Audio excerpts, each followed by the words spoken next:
విష్ణు స్వరూపం ఆవాహన అయితే రావణుడు లక్ష్మణమూర్తిని కదపలేకపోయాడు. కానీ హనుమ మాత్రం వెంటనే వచ్చి కదపగలిగాడు. ఇది ఒక గమనించవలసినటువంటి విషయం. ఈశ్వర స్వరూపమును కదపగలిగిన శక్తి ఒక భక్తుని యందు ప్రవేశించింది. కానీ శత్రుత్వాన్ని పూనినటువంటి రావణుడు మాత్రం బాహ్యంలో ఎంత బలవంతుడైనా ఆ పనిని మాత్రం చేయలేకపోయాడు.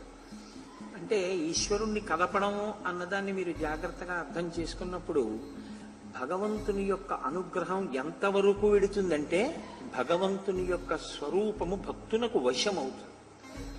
భక్తుడు ఎలా చెప్తాడో భగవంతుడు అలా నిలబడతాడు. ఒక స్థాయిలో భక్తుడు పొందేటటువంటి గొప్ప అనుగ్రహం అది. విష్ణు స్వరూపాల్లో యథోక్తకారి అని ఒక స్వరూపం ఉంది. యథోక్తకారి అంటే ఆయన ఒకనాడు బయలుదేరి వెళ్ళిపోతుంటే ఒక ఆళ్వారు ఆయన వెనకాతల శ్రీ మహావిష్ణువు కూడా శేషశైనాన్ని చుట్టేసుకుని చంకలో పెట్టుకుని ఆయనతో పాటు వెళ్ళిపోయారు. ఇక్కడ పడుకుందాం అంటే ఓ నది ఒడ్డున పడుకున్నారు. ఇప్పటికీ తమిళనాడులో ఉంది ఆ క్షేత్రం. అందుకని యథోక్తకారి, తన భక్తుడు ఎలా చెప్తే అలా చేసినవాడు అని.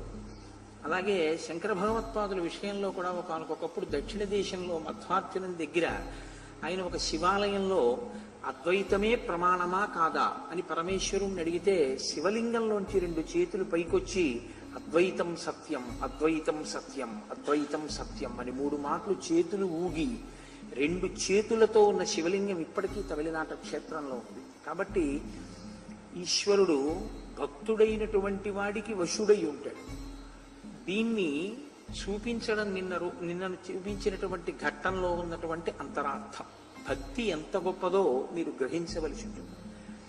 ఇప్పుడు మొట్టమొదటిసారి జీవితంలో మొట్టమొదటిసారి ఓడిపోవడం అంటే ఇంతకు ముందు కూడా ఓడిపోయాడు. వాలి చేతిలో ఓడిపోయాడు, కార్తవీర్యార్జునుడి చేతిలో ఓడిపోయాడు. కానీ తాను ఇన్ని డాంబికాలు పలికి మానవుడు నన్నేం చెయ్యగలడు అని అధిక్షేపించినటువంటి వాడు, రాముడు తనని ఏమీ చెయ్యలేడు అని కృతనిశ్చయంతో ఎంతమంది చెప్పినా వినకుండా యుద్ధ భూమికి వెళ్ళినవాడు ఒక్క క్షణకాలంలో, అంత తక్కువ కాలంలో తన రథాన్ని, గుర్రాల్ని, సారథిని పడగొట్టి నిన్ను చంపకుండా వదిలేస్తున్నాను, చేతిలో నీకు అస్త్రము లేదు కాబట్టి, శస్త్రము లేదు కాబట్టి నీవు బయలుదేరి మళ్ళీ నీ అంతఃపురంలోకి వెళ్ళి నేటి రాత్రి విశ్రాంతి తీసుకుని రేపు ఆయుధాలతో కలిసి యుద్ధానికి రా, అప్పుడు నీతో యుద్ధం చేస్తాను అంటే అంతగా అవమానింపబడి అంతఃపురాన్ని చేరుకున్నటువంటి రావణాసురుడు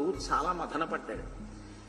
విచిత్రం ఏమిటంటే ఆయనకి ఇప్పుడు జ్ఞాపకానికి వచ్చాయి ఆయనకున్న శాపాలు. ఇంతకాలం ఆయనకి జ్ఞాపకం రాలేదు.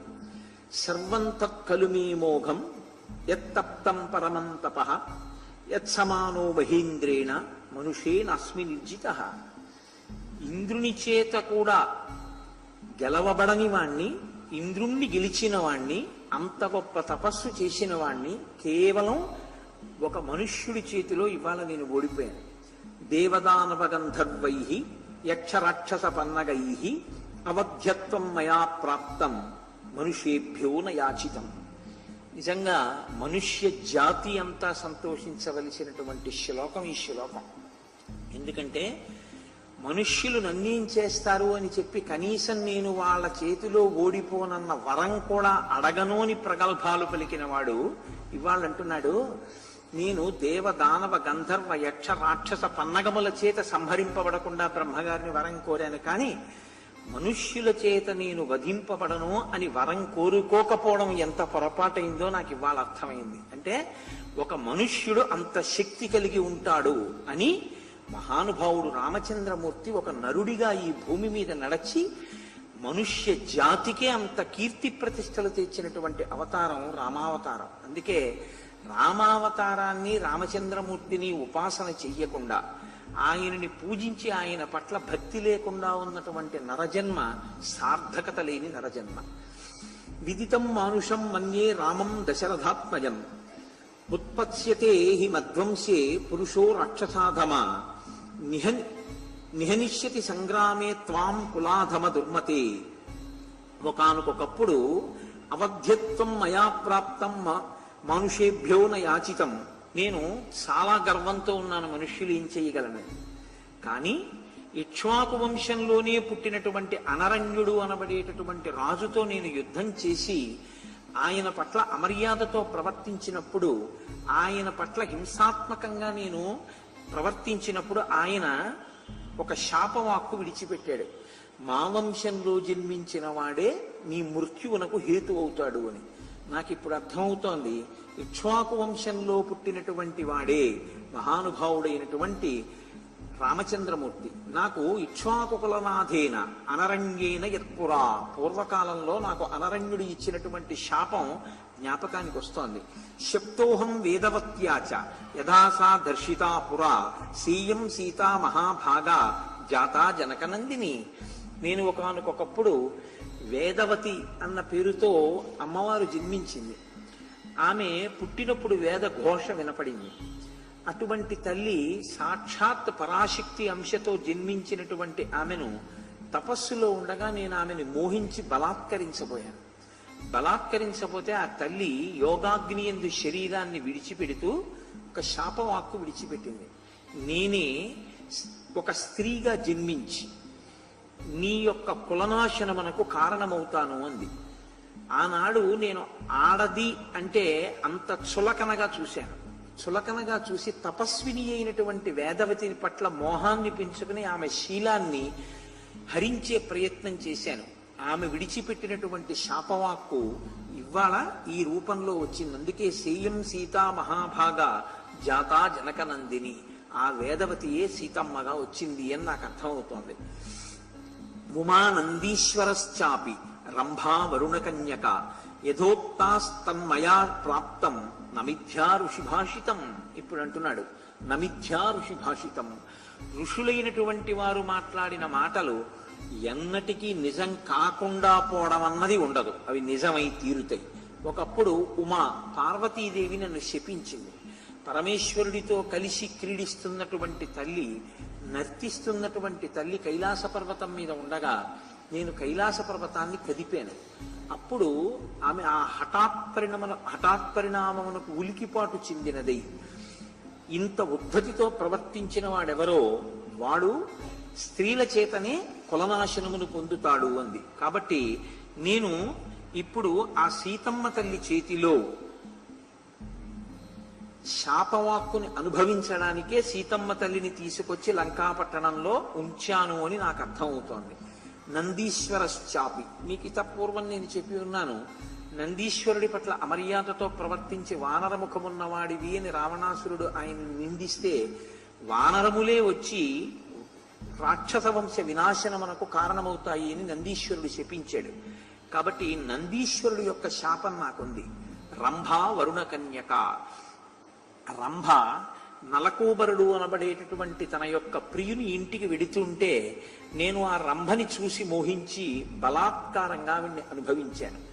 ఆనాడు నలకూబరుడు నాకు శాపాన్ని ఇచ్చాడు. ఆ అధర్మమునకు పాల్పడినప్పుడు పరస్త్రీ మీద నువ్వు వ్యామోహం పెంచుకుంటే, పుంజిక స్థల విషయంలో కూడా ఇదే జరిగింది. నీవు ఒక స్త్రీ వలననే బలాత్కారమైనటువంటి ధోరణిలో ఒక మహాపతివ్రతని తీసుకొచ్చి ఏనాడు అశోకవనంలో ఉంచి ఆమె పట్ల క్రుద్ధుడవై కామమోహితుడవై ప్రవర్తిస్తావో ఆనాడు నీకు మరణం ఆసన్నమవుతుంది అని నాకు శాపవాక్కు ఉంది. నమిథ్యా ఋషి భాషితం. పుంజిక స్థలానబడేటటువంటి ఒక అప్సరస విషయంలో కూడా నేను ఇలాగే అమర్యాదగా ప్రవర్తించి ఆమెని కూడా బలవంతంగా అనుభవిస్తే, ఆమె చతుర్ముఖ బ్రహ్మగారు సభలో ఉండగా వెళ్ళి నీ వంశంలో జన్మించిన వాడు స్త్రీల పట్ల ఇంత అమర్యాదతో ప్రవర్తిస్తున్నాడని తన గోడు వినిపిస్తే, క్రుద్ధుడైన చతుర్ముఖ బ్రహ్మగారు ఇక నుండి నువ్వు ఏ స్త్రీ జోలికైనా ఆమె ఇష్టము లేని స్త్రీని నీవు అనుభవించే ప్రయత్నం చేస్తే నీ తల వ్రక్కలైపోతుందని శాపవాక్కు విడిచిపెట్టాడు. కాబట్టి ఇన్ని కారణములను చూస్తే నా మృత్యువుకు ఏవి హేతువులో వాటన్నిటినీ నేను ఇక్కడికి తీసుకొచ్చాను అని నాకు అర్థం అవుతోంది. కాబట్టి ఇప్పుడు నన్ను ఈ కష్టం నుంచి గట్టెక్కించగలిగిన వాడెవరు? మీరు కొంచెం జాగ్రత్తగా ఆలోచిస్తే ఇప్పుడు న్యాయంగా ఎవరు జ్ఞాపకానికి రావాలి? రావణాసురుడికి విభీషణుడు జ్ఞాపకానికి రావాలి. ఇప్పుడు కాదు, ఎప్పుడో చెప్పాడు నాకు ఈ మాట. అన్నయ్య పాడైపోతావు, వంశనాశనం అవుతుంది అన్నయ్య అని చెప్పాడు. కాబట్టి విభీషణుడు చెప్పినటువంటి మాటల్ని నేను ఇప్పుడు పాటించి సీతమ్మని తీసుకెళ్లి రామచంద్రమూర్తికి సమర్పించేస్తే నేను బ్రతికిపోతాను అనుకోవాలి. కానీ ఆయన మూర్ఖత్వం అలివిలేని మూర్ఖత్వం. అన్నాడు కదా, మాల్యవంతుడు వచ్చి తనతో మాట చెప్తే ఏం చెయ్యమంటావు, ఇది నా స్వభావం, స్వభావో దురతిక్రమ, దాన్ని నేను అతిక్రమించలేను, నా శరీరాన్ని రెండుగా నరికేసినా నేను అనుకున్నదే నేను చేస్తానన్నాడు. ఆ మూర్ఖత్వం పెంచుకోవడం, ఎంతమంది చెప్పినవి జ్ఞాపకానికి వచ్చినా, ఎన్ని శాపవాక్కులు జ్ఞాపకానికి వచ్చినా చిట్ట చివరి నిర్ణయం మాత్రం తనని బాగు చేసే నిర్ణయం వైపుకు మాత్రం బుద్ధి ప్రచోదనం ఉండదు. కాబట్టి అతనికి విభీషణుడు జ్ఞాపకానికి రాలేదు, కుంభకర్ణుడు జ్ఞాపకానికి వచ్చాడు. జ్ఞాపకానికి వచ్చి ఇప్పుడు నా సోదరుడైనటువంటి కుంభకర్ణుడిని నిద్ర లేపితే అతను నాకు తప్పకుండా ఉపయోగపడతాడు. ఈ మధ్యనే నాతో మాట్లాడి వెళ్ళాడు. ఆయన 6, 7 అలా మాసముల పాటు నిద్రపోతుంటాడు. ఆయన వెళ్ళి కూడా ఎన్నో రోజులు అవ్వలేదు. ఈ మధ్యనే 9 రోజుల క్రిందనే నాతో మాట్లాడి వెళ్ళాడు. కాబట్టి ఇప్పుడు గాఢ నిద్రలో ప్రవేశించి ఉంటాడు. అది ఆ నెలలు దాటిపోతుంటే కొద్దిగా తెలివి వచ్చే స్థితికి వస్తాడు. 9 రోజుల క్రితమే పడుకున్నాడు కాబట్టి చాలా గాఢ నిద్రలో ఉంటాడు. కొంచెం లేపడం కష్టమే కాబట్టి, కానీ మీరు ఎలాగైనా ప్రయత్నం చేసి ఆయన్ని నిద్ర లేపండి అన్నాడు. అంటే కుంభకర్ణుని యొక్క అంతఃపురమే, కుంభకర్ణుడు ఉండేటటువంటి ప్రాసాదమే చాలా విచిత్రమైన నిర్మాణం.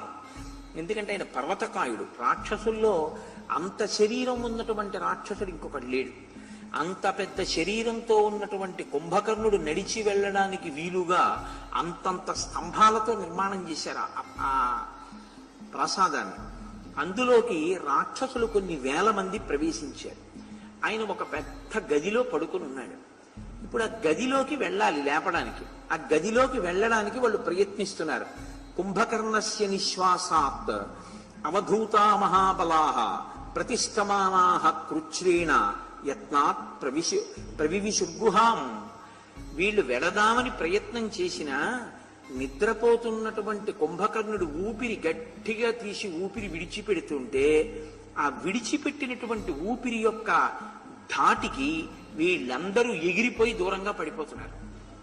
కాబట్టి వెళ్ళడం కష్టంగా ఉంది ఆ గదిలోకి. అంటే ఆయన ఎంత గాలి పీలుస్తాడో, ఎంత గాలి విడిచిపెడతాడో, ఆయన ఊపిరి విడిచిపెడితే అంత వేగంగా ఉంటుందంటే నిద్రపోతున్నవాడు కోప్పడి కాదు, ఆయాసపడి కాదు.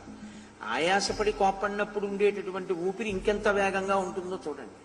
ఆయన నిద్రపోతూ తీసేటటువంటి ఊపిరి, గాఢ సుషుప్తిలో ఉండగా తీసేటటువంటి ఊపిరి మంద్రంగా ఉంటుంది. కానీ అప్పుడే ఆయన విడిచిపెట్టినటువంటి ఊపిరి అంత గొప్పగా ఉందంటే అసలు ఆయన లేచి నిలబడి కోపంతో ఊగిపోయినప్పుడు విడిచిపెట్టిన ఊపిరి ఎలా ఉంటుందో మీరు ఊహ చెయ్యొచ్చు. కాబట్టి ఎంతో కష్టం మీద వాళ్ళు లోపలికి ప్రవేశించి ఆ విడిచిపెట్టిన ఊపిరి చేత కొట్టుకొని పోకుండా ఊంచుకుని జాగ్రత్తగా నిలబడ్డారు. ఊర్ధ్వరోమాంచితమం శ్వసంతమివ పన్నగం త్రాసయంతం మహాశ్వాసై శయానాం భీమదర్శనం. ఆయన నిద్రపోతున్నప్పుడు ఆయన ఒంటి మీద ఉన్నటువంటి వెంట్రుకలన్నీ కూడా అలా నిక్కబొడుచుకుని నిలబడి ఉన్నాయి. ఒక పెద్ద పాము పడుకుని బుస కొడుతుంటే ఎలా ఉంటుందో అలా ఉన్నాడు. అలా పడుకున్నటువంటి కుంభకర్ణుడి దగ్గరికి వీళ్ళు వెళ్ళారు. భీమనాసాపుటం తంతు పాతాళ విపులాననం శయ్యాయాం న్యస్త సర్వాంగం మీదోర్హిర గంధినం. ఆయన పడుకున్నప్పుడు ఆయన ముక్కు రంధ్రములు కనపడుతున్నాయి. ఆ కనపడినటువంటి ముక్కు రంధ్రములు ఎంత ఘోరంగా ఉన్నాయంటే అవి ఏవో పెద్ద పెద్ద పర్వత గుహలు ఎలా ఉంటాయో అలా ఉన్నాయి. పాతాళ విపులాననం, పాతాళలోకం ఎలా ఉంటుందో అలా ఉంది ఆయన యొక్క నోరు, ముఖమండలము. శయ్యాయాం న్యస్త సర్వాంగం మీదో రుచిర గంధినం. సాధారణంగా లోకంలో ఏ పదార్థాన్ని తీసుకుని పడుకున్నాడో ఆ పదార్థానికి సంబంధించినటువంటిది ఊపిరి ఎందుకు కనపడుతూ ఉంటుంది. కొంచెం తేలిగ్గా అర్థం కావడానికి ఒక ఉపమానం చెప్పాలంటే, వెల్లుల్లిపై చాలా విశేషంగా తినేస్తే ఏమవుతుందంటే ఊపిరిలో వెల్లుల్లి వాసన వస్తుంది. మీరు ఎప్పుడైనా గమనించారో లేదో, ఆయన పడుకున్నటువంటి పర్యంకం ఆస్తరణం అంతా కూడా రక్తపు వాసన మాంసపు వాసనతో ఉంది. అంటే ఆయన కొన్ని వేల కడవల నెత్తురు తాగుతాడు. దాహం తీరడానికి ఆయన వాడేవి మంచినీళ్లు కావు, ఆయన నెత్తురే తాగుతాడు. కాబట్టి ఆయనకి వండి పెట్టడం అన్నది సాధ్యమయ్యే విషయం కాదు. పచ్చి కూరగాయలు పెట్టేసినట్లే పశువులకి అవి ఏ భూతములన్నది కూడా ఆయనకి ఏమి నియమం ఏం లేదు. ఇది తినడమా ఇది తినకపోవడమా గొడవ ఏం లేదు. ఆయన భార్య చాలా అదృష్టవంతురాలు, ఏమి ఆవిడ వండి పెట్టక్కర్లేదు, రుచితో సంబంధం లేదు. ప్రాణులను తెచ్చి సంహరించి కుప్పలుగా పడేసి వాటినన్నింటినీ ఏదో శివలింగం మీద అభిషేకం చేసేవాడు.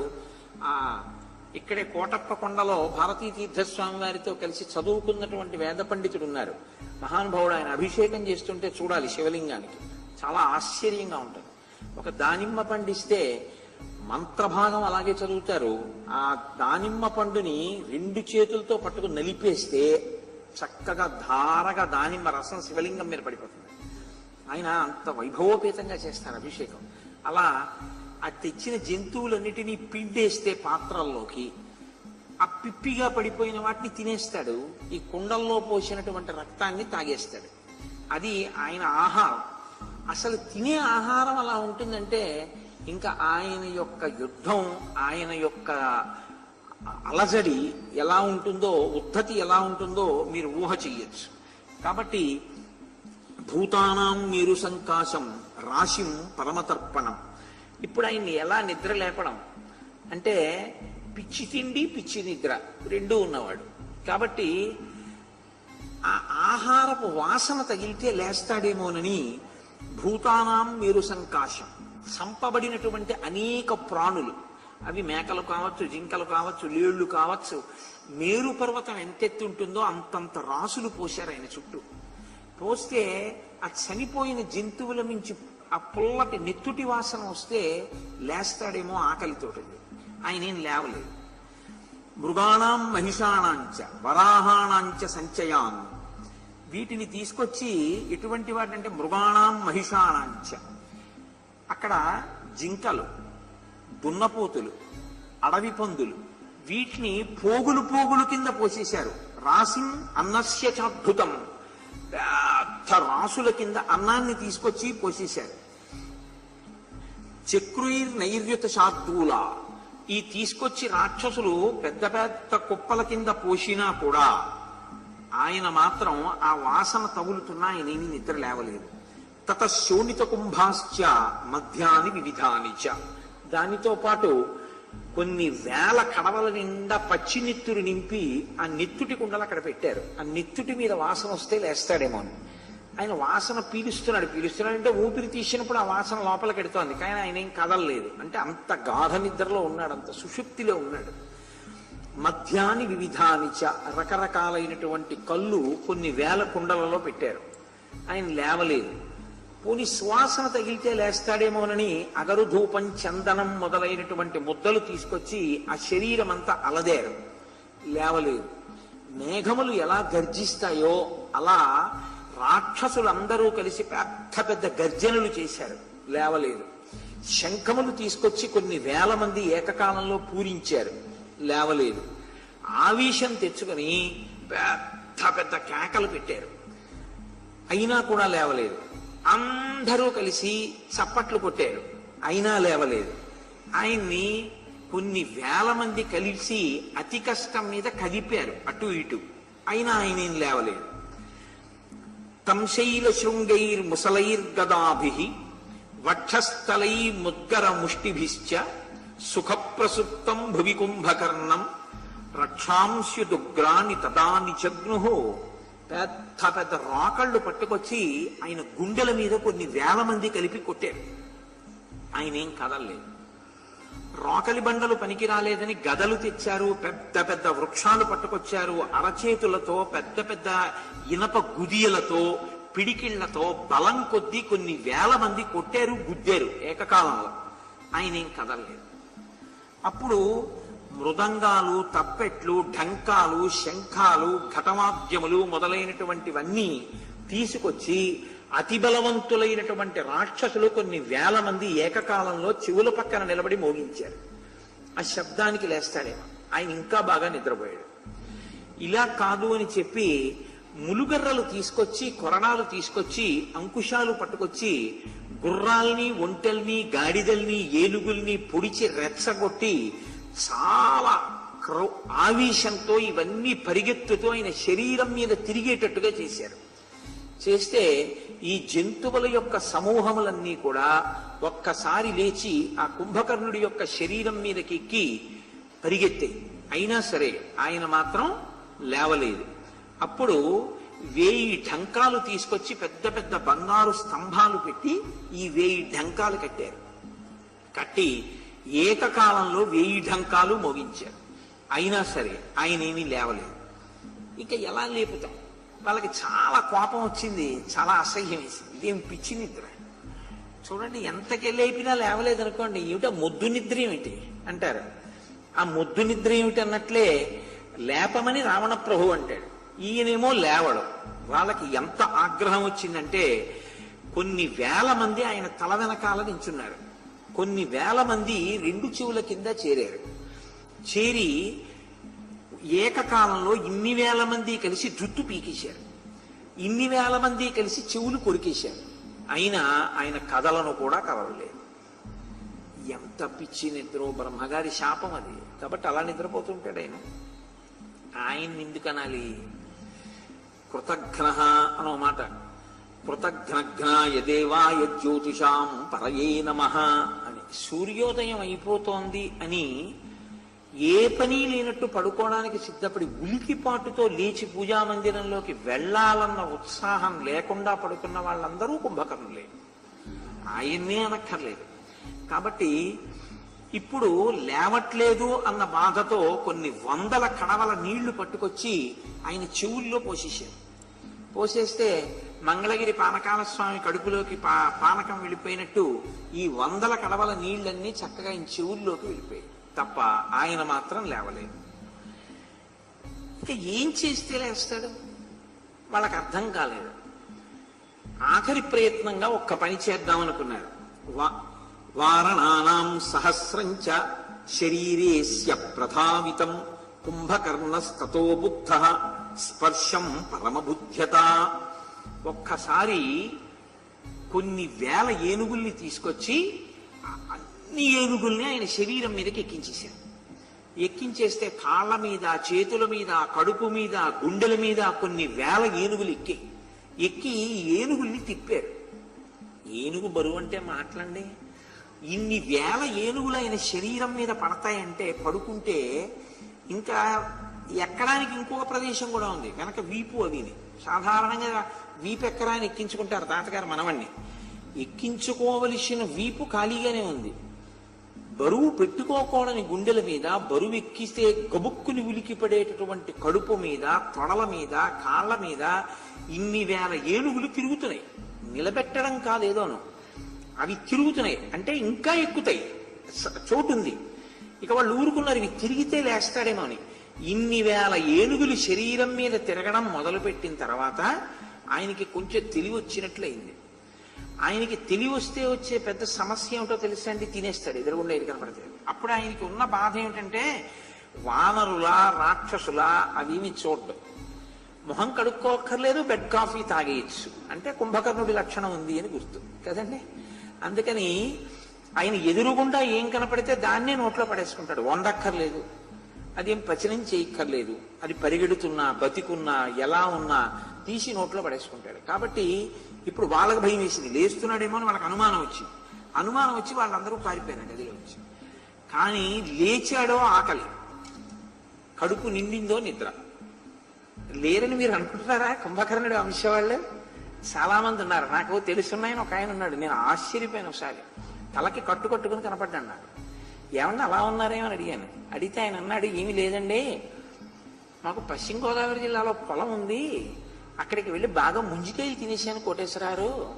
తీసి రైతు ఇచ్చాడు, చాలా ముంజికాయలు తినేసి సాయంకాలం వేళ పడుకుని నిద్రపోయానండి. నిద్రపోతే మర్నాటి సాయంకాలం ఓ తాటిపండు తల మీద పడిందండి, అప్పుడు లేచాను, దెబ్బ తగిలితే కట్టు కట్టారు అన్నాడు. నేను తెల్లబోయాను. అదే ముందు రోజు సాయంకాలం పడుకోవడం ఏంటి, అసుర సంధ్య వేళ, ఉత్తర సంధ్యలో పడుకోకూడదు కదా అన్నాను. మీరు అన్నీ అలా అంటారండి అన్నాడు. వాడికి ఇవాళ సాయంకాలం పడుకుంటే మర్నాటి సాయంకాలం తాటిపండు పడ్డాక తెలివి వచ్చింది, కట్టుకుని కనపడ్డాడు నాకు.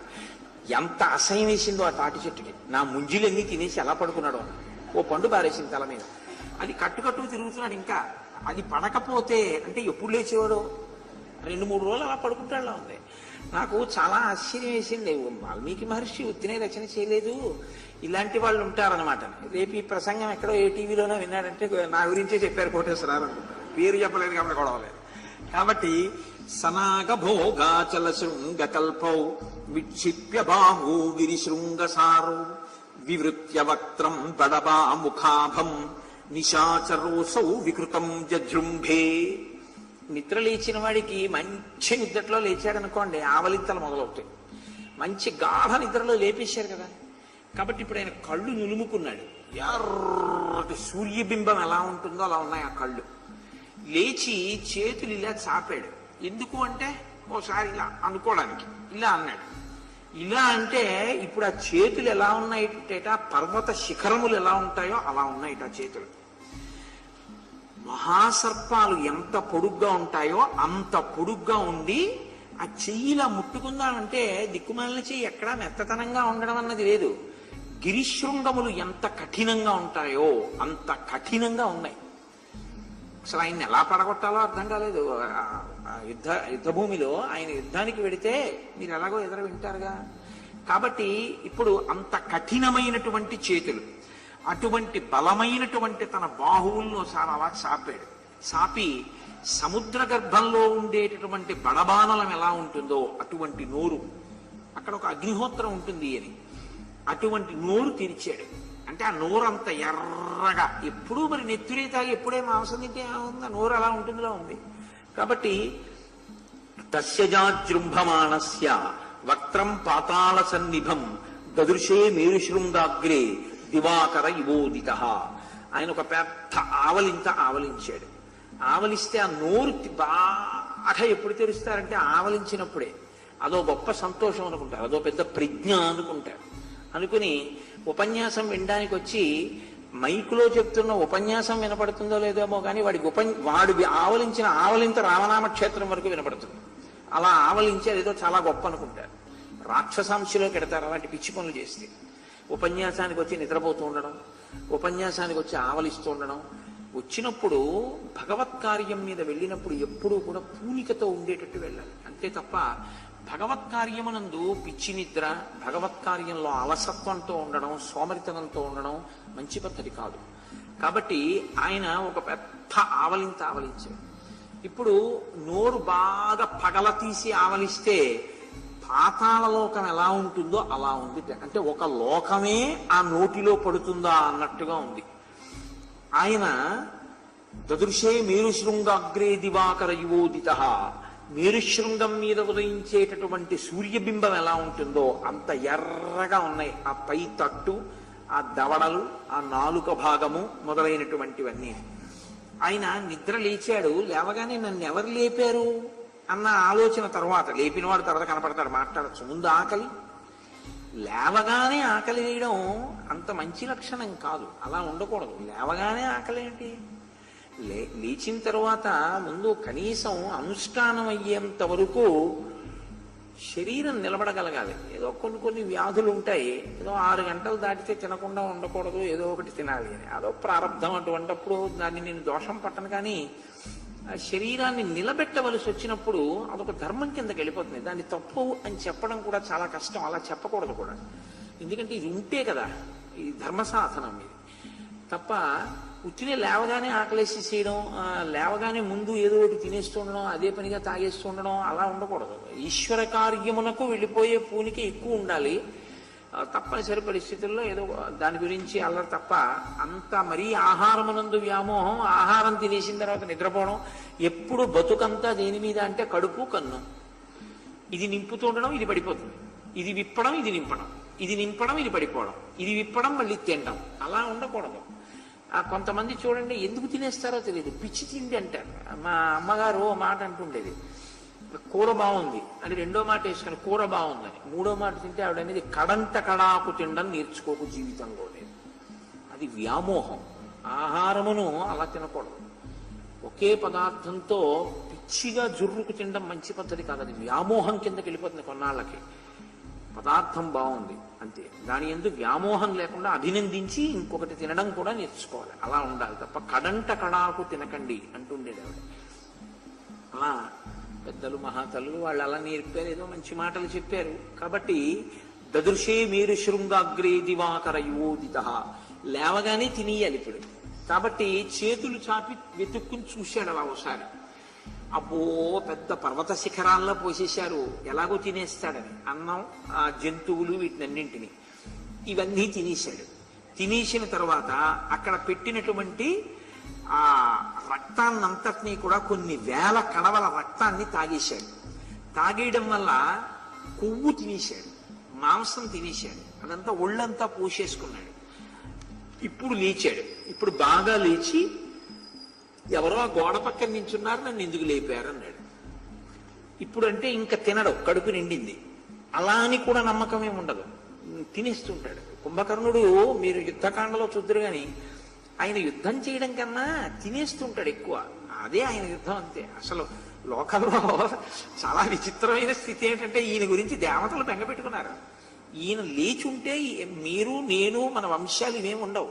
ఎందుకంటే దేవతలు బ్రహ్మగారిని అడిగారు, ఈయన ఉంటే లోకం ఉండదు, తినేస్తాడని. పసితనంలో తినేశాడు సగం మందిని. ఆయన తినడానికి ఋషి ఉండదు, రాక్షసుడు ఉండడు, వానరం ఉండదు, తొండ, బల్లి, కుక్క, పిల్లి ఏది కనపడినా తింటాడు. అలా నిద్రపోతాడు. అది అసలు అటువంటి విచిత్రం. బ్రహ్మగారు ఉలిక్కిపడ్డాడు ఆయన చూసి. ఒరే నిన్ను ఎలా కన్నాడు రా విశ్రవసో బ్రహ్మ అని అడిగాడు ఆయన. అంటే మీరు ఆలోచించండి, రాముడంతటి వాడు నేను ఎన్నడూ చూడలేదు ఇలాంటి ప్రాణిని, ఇది ఏమిటని అడిగాడు ఆయన. అంత విచిత్రమైనటువంటి ప్రాణి అసలు ఆ కుంభకర్ణుడు.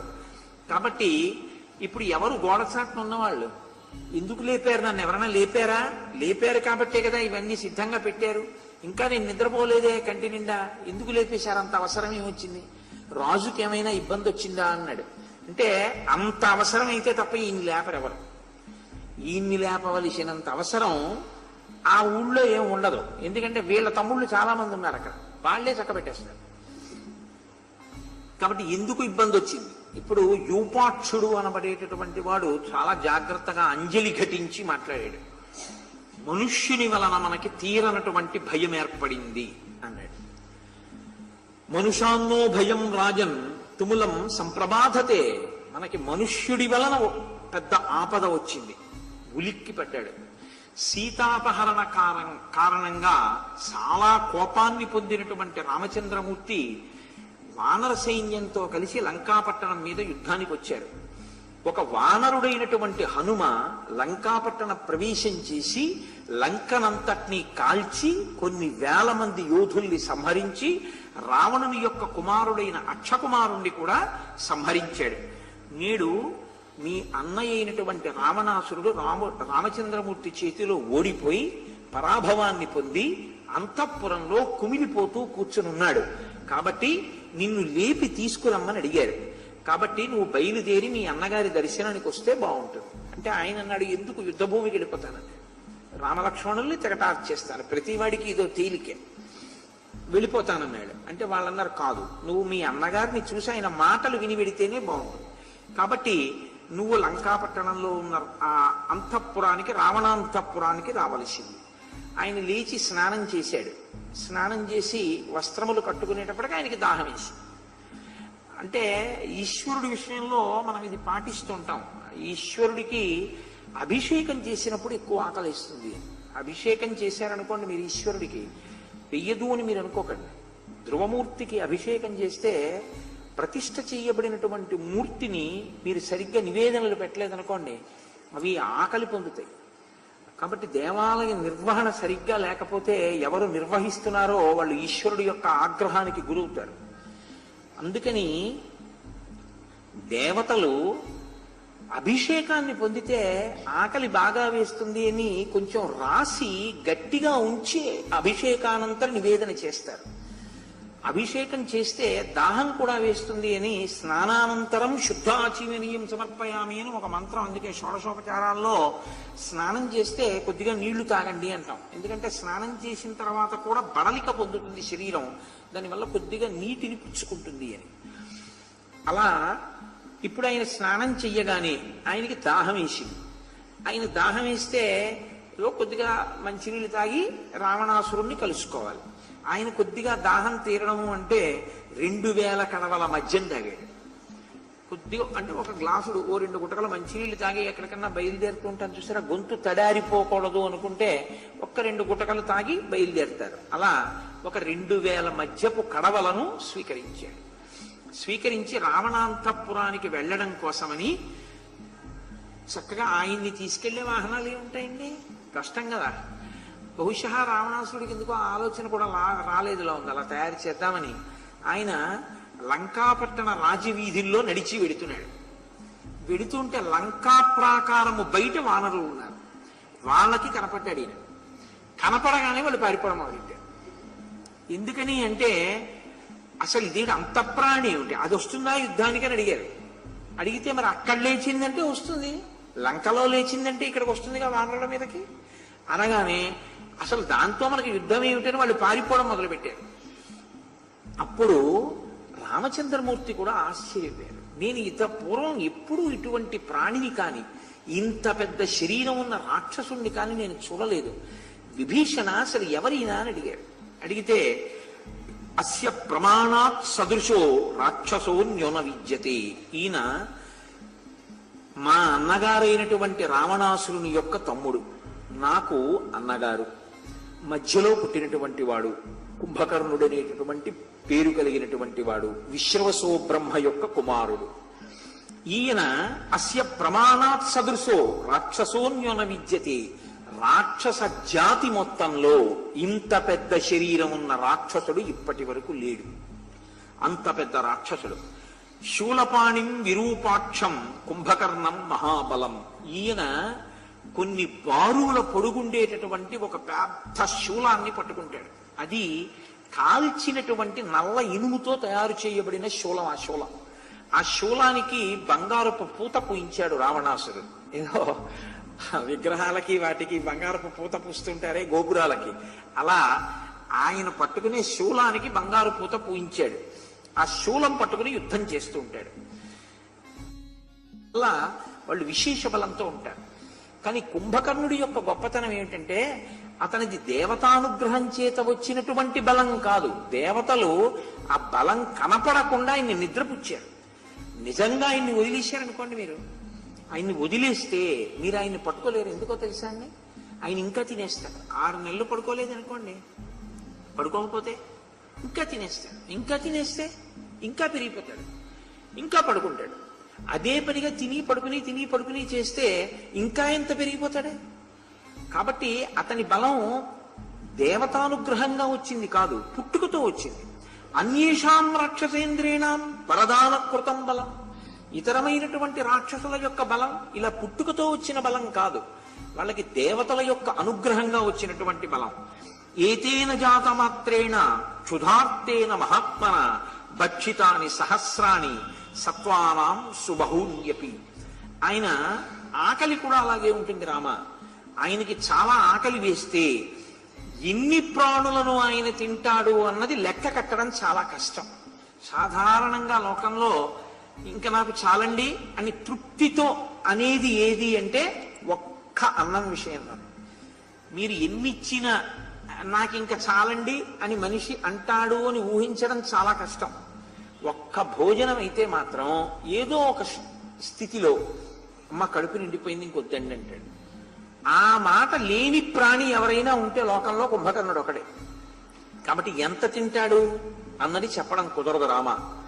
ఈయన ఒకానొకప్పుడు దేవతలతో యుద్ధం జరుగుతున్నప్పుడు మా అన్నయ్య పనుకున యుద్ధానికి వెళ్ళాడు. యుద్ధానికి వెడితే పాపం ఆ ఇంద్రుడు ఏదో పెద్ద ప్రాణి అనుకుని తన వజ్రాయుధం పెట్టి గుండెల మీద కొట్టాడు. ఈయన ఒకసారి ఇలా గోక్కుని వేరే ఆయుధం ఏం పట్టుకురాకుండా వెళ్ళాడు. ఆ ఐరావతం యొక్క దంతం ఒకటి పీకేశాడు. పీకేసి ఆ దంతం పెట్టి ఇంద్రుడిని గుండెల మీద కొట్టాడు. ఇంకా కొత్తగా ఆయుధం ఏం తెచ్చుకోడు, అది పెట్టే కొట్టాడు. కొత్త ఇంద్రుడు అదిరిపోయాడు. ఆ దెబ్బకి అదిరిపోయి దేవతలందరితో కలిసి చతుర్ముఖ బ్రహ్మగారి దగ్గరికి వెళ్ళాడు. అసలు ఈ ప్రాణి ఏమిటి, దీని స్థితి ఏమిటి అని వాళ్ళు అన్నారు. ఏవం ప్రజా యది త్వేష భక్షయిష్యతి నిత్యశః అచిరేణైవ కాలేన శూన్యో లోకో భవిష్యతి. ఓ బ్రహ్మ, మీరు సృష్టి చేస్తూ ఉంటారు. మీరు ఎంత వేగంగా సృష్టి చేసినా ఈ కుంభకర్ణుడనేటటువంటి వాడు లోకంలో తిరగడం మొదలు పెడితే మీరు ఇలా సృష్టి చేసి ఇలా వదలగానే వీడు తింటుంటాడు. ఒక్కొక్కరు చూడండి, పెసరట్టు తినడం మీద ఉత్సాహం ఉండదు, అప్పుడే వేసిన పెసరట్టు తింటాడు. ఒక్కొక్కరి స్థితి ఎలా ఉంటుందంటే, ఏమో అది మంచిదో చెడో నేను చెప్పను, అలా నాకేం ఉత్సాహం లేదు, కానీ నేను వచ్చే లోపల వేసి ఇద్దని చెప్తాడు. 9 అయినా పాపం ఆవిడ అలా కూర్చోవాలి. కూర్చుని అది ఎండవనివ్వండి, కొండవనివ్వండి, ఏమవనివ్వండి, అప్పుడు కూర్చుని ఒక్కొక్క వంటింట్లోకి ఏదో 9దో 10దో అయ్యేప్పటికి ఎండ లోపల కొట్టేస్తుంటుంది. ఆ తూర్పు సాధారణంగా ఆగ్నేయంలో కదండి వంటశాలలు ఉంటాయి, అప్పుడు తూర్పు నుంచి ఎండ పడుతుంది వేసవికాలంలో. ఈయన ఏమంటాడంటే, నేను 10ంటికి తింటాను, అప్పుడు ఎద్దు అని వేడిగా పెసరట్లు అంటాడు. పెసరట్టు అంటే అది వేసేసి వెళ్ళిపోయేది కాదు, అక్కడే నిలబడాలి, అయితే మాడిపోతుంది. మాడిపోతే ఆయన కోపడతాడు. ఆయన ఏం చేస్తారంటే హాల్లో కూర్చుంటాడు టేబుల్ మీద, ఈవిడేం చేయాలంటే వంటింట్లో నించోవాలి. దిక్కుమాలిన పెసరట్ట కావద్దు, సిమ్లో పెట్టాలి, హైలో పెట్టడానికి ఉండదు, పెట్టి ఈవిడ అలా నిలబడాలి. ఈయన ఒక వేడి పెసరట్టు అక్కడ పెడితే అది తినే లోపల ఇంకో పెసరట్టు వేసేయాలి, అది చల్లారితే ఆయనకి కోపం. అంటే సరే, దాని గురించి ఇంకంతకన్నా ఎందుకనే. కాబట్టి దేవతలు అన్నారు బ్రహ్మగారితోటి, నీవు సృష్టి చేసిన ప్రాణులు ఈ లోకంలో ఏం ఉండవు, ఇంకా ఖాళీగా ఉంటుంది. నువ్వు ఎవరి కోసం సృష్టి చేయాలో తెలుసా? ఆయన తినడానికి సృష్టించాడు. ఆఖరికి ఒకనకొకప్పుడు ఆకలేసి అంత ఆలస్యం ఏమిటో నిన్నే పడేసుకుంటాడు నోట్లో. కాబట్టి అచిరేణైవ కాలేన శూన్యో లోకో భవిష్యతి, లోకమేం ఉండదు, ఖాళీ అయిపోతుంది. అంటే చతుర్ముఖ బ్రహ్మగారంతటి వాడు ఆశ్చర్యంతో గడ్డం కింద చెయ్యెట్టుకుని అన్నాడు, అసలు ఆ విశ్రవసో బ్రహ్మ ఇలాంటి పిల్లాన్ని ఎలా కన్నాడన్నాడు అని లోకోద్ధరణ కొరకు ఆయన అన్నాడు, తస్మాత్తమద్య ప్రభృతి మృతకల్ప శీష్యసే. వీడు చచ్చిపోయిన వాళ్ళ ఇవాళ నుంచి పడుకుని నిద్రపోతాడు. బతికుంటాడు కానీ పడుకుని ఉంటాడు, నిద్రపోతాడంటాడు. అంటే వెంటనే పడుకున్నాడు. బ్రహ్మగారి వాక్కు కదండి, నిద్రపోవడం మొదలెట్టాడు. ఇప్పుడు ఇక తినేడు కదా, గొడవ లేదు. ఈశ్వరుడు కొంత నిద్ర ఇవ్వడం ఒక రకంగా అదృష్టం. లేకపోతే ఏమీ తోచలేదని వేయించిన శనగపప్పు తినేస్తుంటారు కొంతమంది. అది ఆ తినడానికి అర్థమే ఉండదు, ఏదైనా తినేస్తారు. కాబట్టి ఇప్పుడు ఈయన నిద్రపోతాడు అన్నారు, అంటే ఆయన నిద్రపోయాడు. ఇప్పుడు బాధ ఎవరికి కలిగిందంటే రావణాసురుడికి కలిగింది. అదో విచిత్రమైనటువంటి బంధుప్రీతి అయింది. ఇప్పుడు ఆయన అకస్మాత్తుగా లేచి బ్రహ్మగారి దగ్గరికి వచ్చాడు. పులస్త్య వంశంలో పుట్టాడు, నీ వంశంలో బంగారు చెట్టు పెంచినట్టు పెంచావు నువ్వే. ఇంత చక్కటి పిల్లాడు, ఎంత చక్కటి పిల్లాడు, ఇలాంటి వాడు ఉన్నాడేమిటి లోకంలో? ఎంత ముద్దు ముద్దుగా తింటాడు, ఎంత బొద్దుగా ఉంటాడు.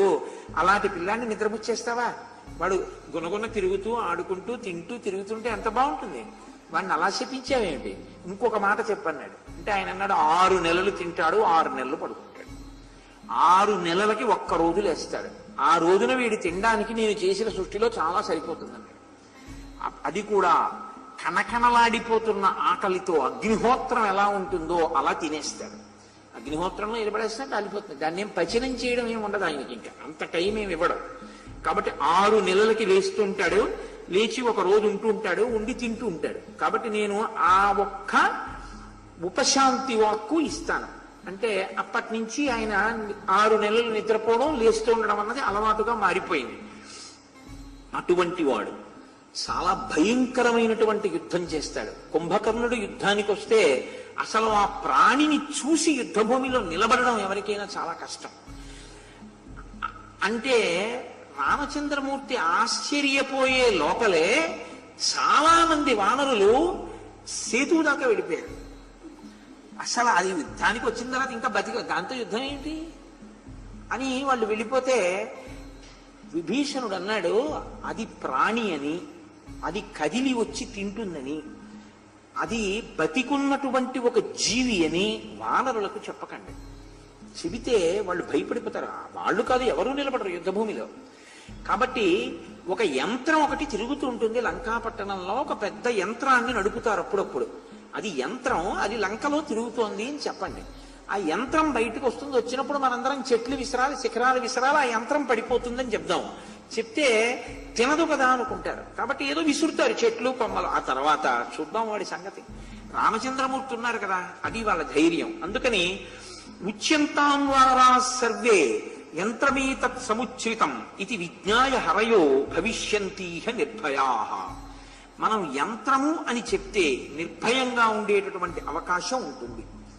ఇప్పుడు సరే, వానర సైన్యాన్నంతటినీ మళ్ళీ పిలిచారు. మీరు భయపడద్దు, అది యంత్రం అన్నారు, అలా పారిపోకూడదన్నారు, భీరువులుగా బతకూడదన్నారు. మళ్ళీ వానర సైన్యం అంతా వచ్చారు. అంత పెద్ద యంత్రం బయటికి వస్తే మనం విసరాలి కదా అని పర్వత శిఖరాలు పెళ్లగించారు, తీసుకొచ్చారు, సిద్ధంగా పట్టుకున్నారు. పెద్ద పెద్ద శిలలు పట్టుకున్నారు, చెట్లు పట్టుకున్నారు. అది బయటికి వస్తుంది. బయటికి వచ్చినప్పుడు మనందరం దాన్ని పడగొట్టాలని ఎంతో ఉత్సుకతతో నిలబడి ఉన్నారు.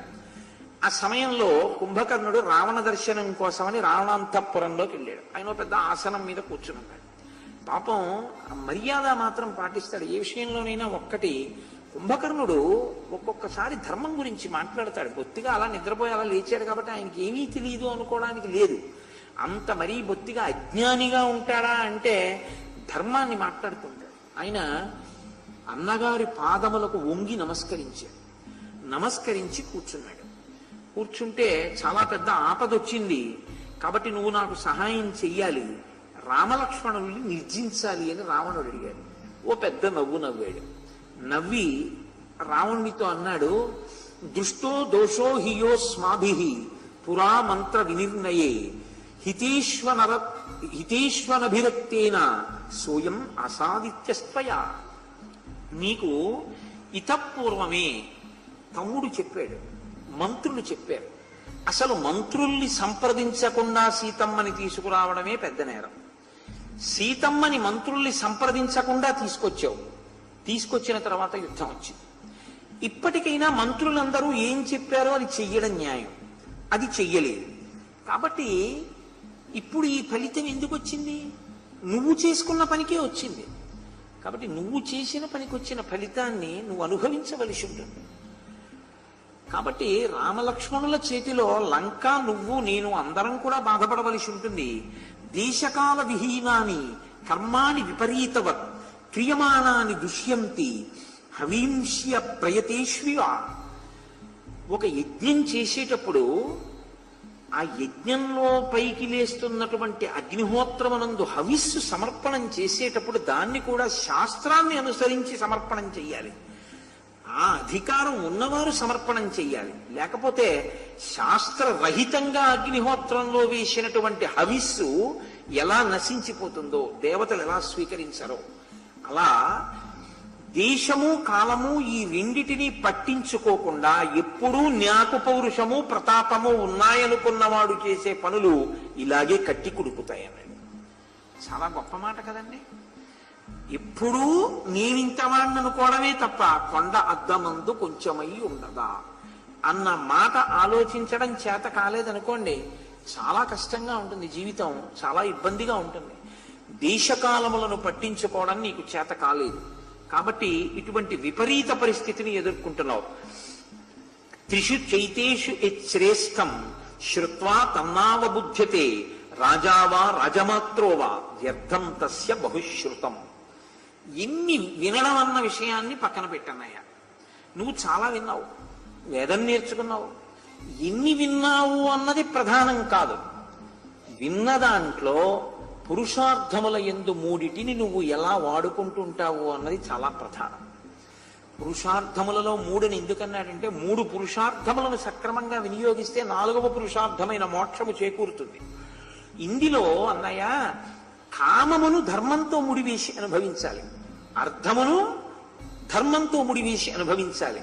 ఒకవేళ ధర్మమునకో అర్ధకామములకో మధ్య తారతమ్యంలో దేనికి ఎక్కువ స్థానాన్ని మనం ఇవ్వాలి అని అనుమానం వస్తే ధర్మానికే పెద్దపీట వేయాలి. కాబట్టి ధర్మముతో ముడివేయని అర్థం, ధర్మంతో ముడివేయని కామం, ఈ రెండు చాలా చాలా ప్రమాదాన్ని తీసుకొస్తాయి.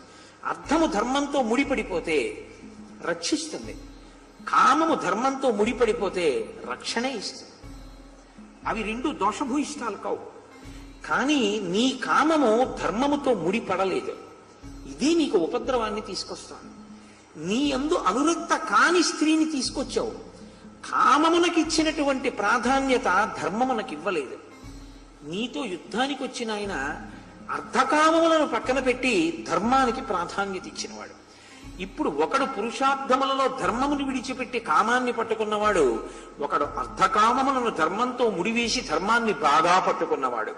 ఇప్పుడు యుద్ధము పురుషార్థములను సరిగా పట్టుకోలేని వాడికి పట్టుకున్నవాడికి మధ్య జరుగుతోంది. ధర్మము జయించడం నిశ్చయం కదా అన్నయ్య. కాబట్టి నీ అనుష్ఠానంలో నీ ప్రవర్తనలో దోషం ఉంది, నువ్వు ఇది ఎందుకు దిద్దుకోలేకపోయావని అడిగాడు. నీ దగ్గరున్న మంత్రులు సరైన వారు కాదు. నీ ప్రీతి కొరకు మాట్లాడేవాళ్ళు నీ దగ్గర కానుకలను అపేక్షించేవారే తప్ప శాస్త్రమును బాగా అధ్యయనం చేసి అవతలవాడి అభ్యున్నతి కొరకు శాస్త్రవాక్కు నిర్భయంగా మాట్లాడాలి తప్ప కేవలం అవతల వాళ్ళ దగ్గర బహుమానం పుచ్చుకోవడం కోసం శాస్త్రవాక్కుని విస్మరించి వారి ప్రీతి కొరకు మాట్లాడి వెళ్ళిపోవడం అలవాటైతే అవతల వారి పతనమును తీసుకురాగలవు తప్ప నువ్వు శాస్త్రాన్ని మాట్లాడలేవు, అవతల వారిని ఉద్ధరించలేవు. కాబట్టి అన్నయ్య, శాస్త్రములో ప్రవేశము లేనివాడు, శాస్త్రవాక్కు ధైర్యముగా చెప్పలేనివాడు, ఇలాంటి వాళ్ళని నీ మంత్రులుగా ఉంచుకున్నావు. అనభిజ్ఞాయ శాస్త్రార్థాన్ పురుషాః పశుబుద్ధయః. ఎంత పెద్ద మాట వేశాడో చూడండి. వాళ్ళు పశువులు అన్నయ్య. శాస్త్రము తెలిసి ధైర్యముగా చెప్పనివాడు, శాస్త్రము తెలియకుండా సలహాలు చెప్పేవాడు. ఈ ఇద్దరూ కూడా ప్రమాదమే. అది పశుబుద్ధి అన్నయ్య.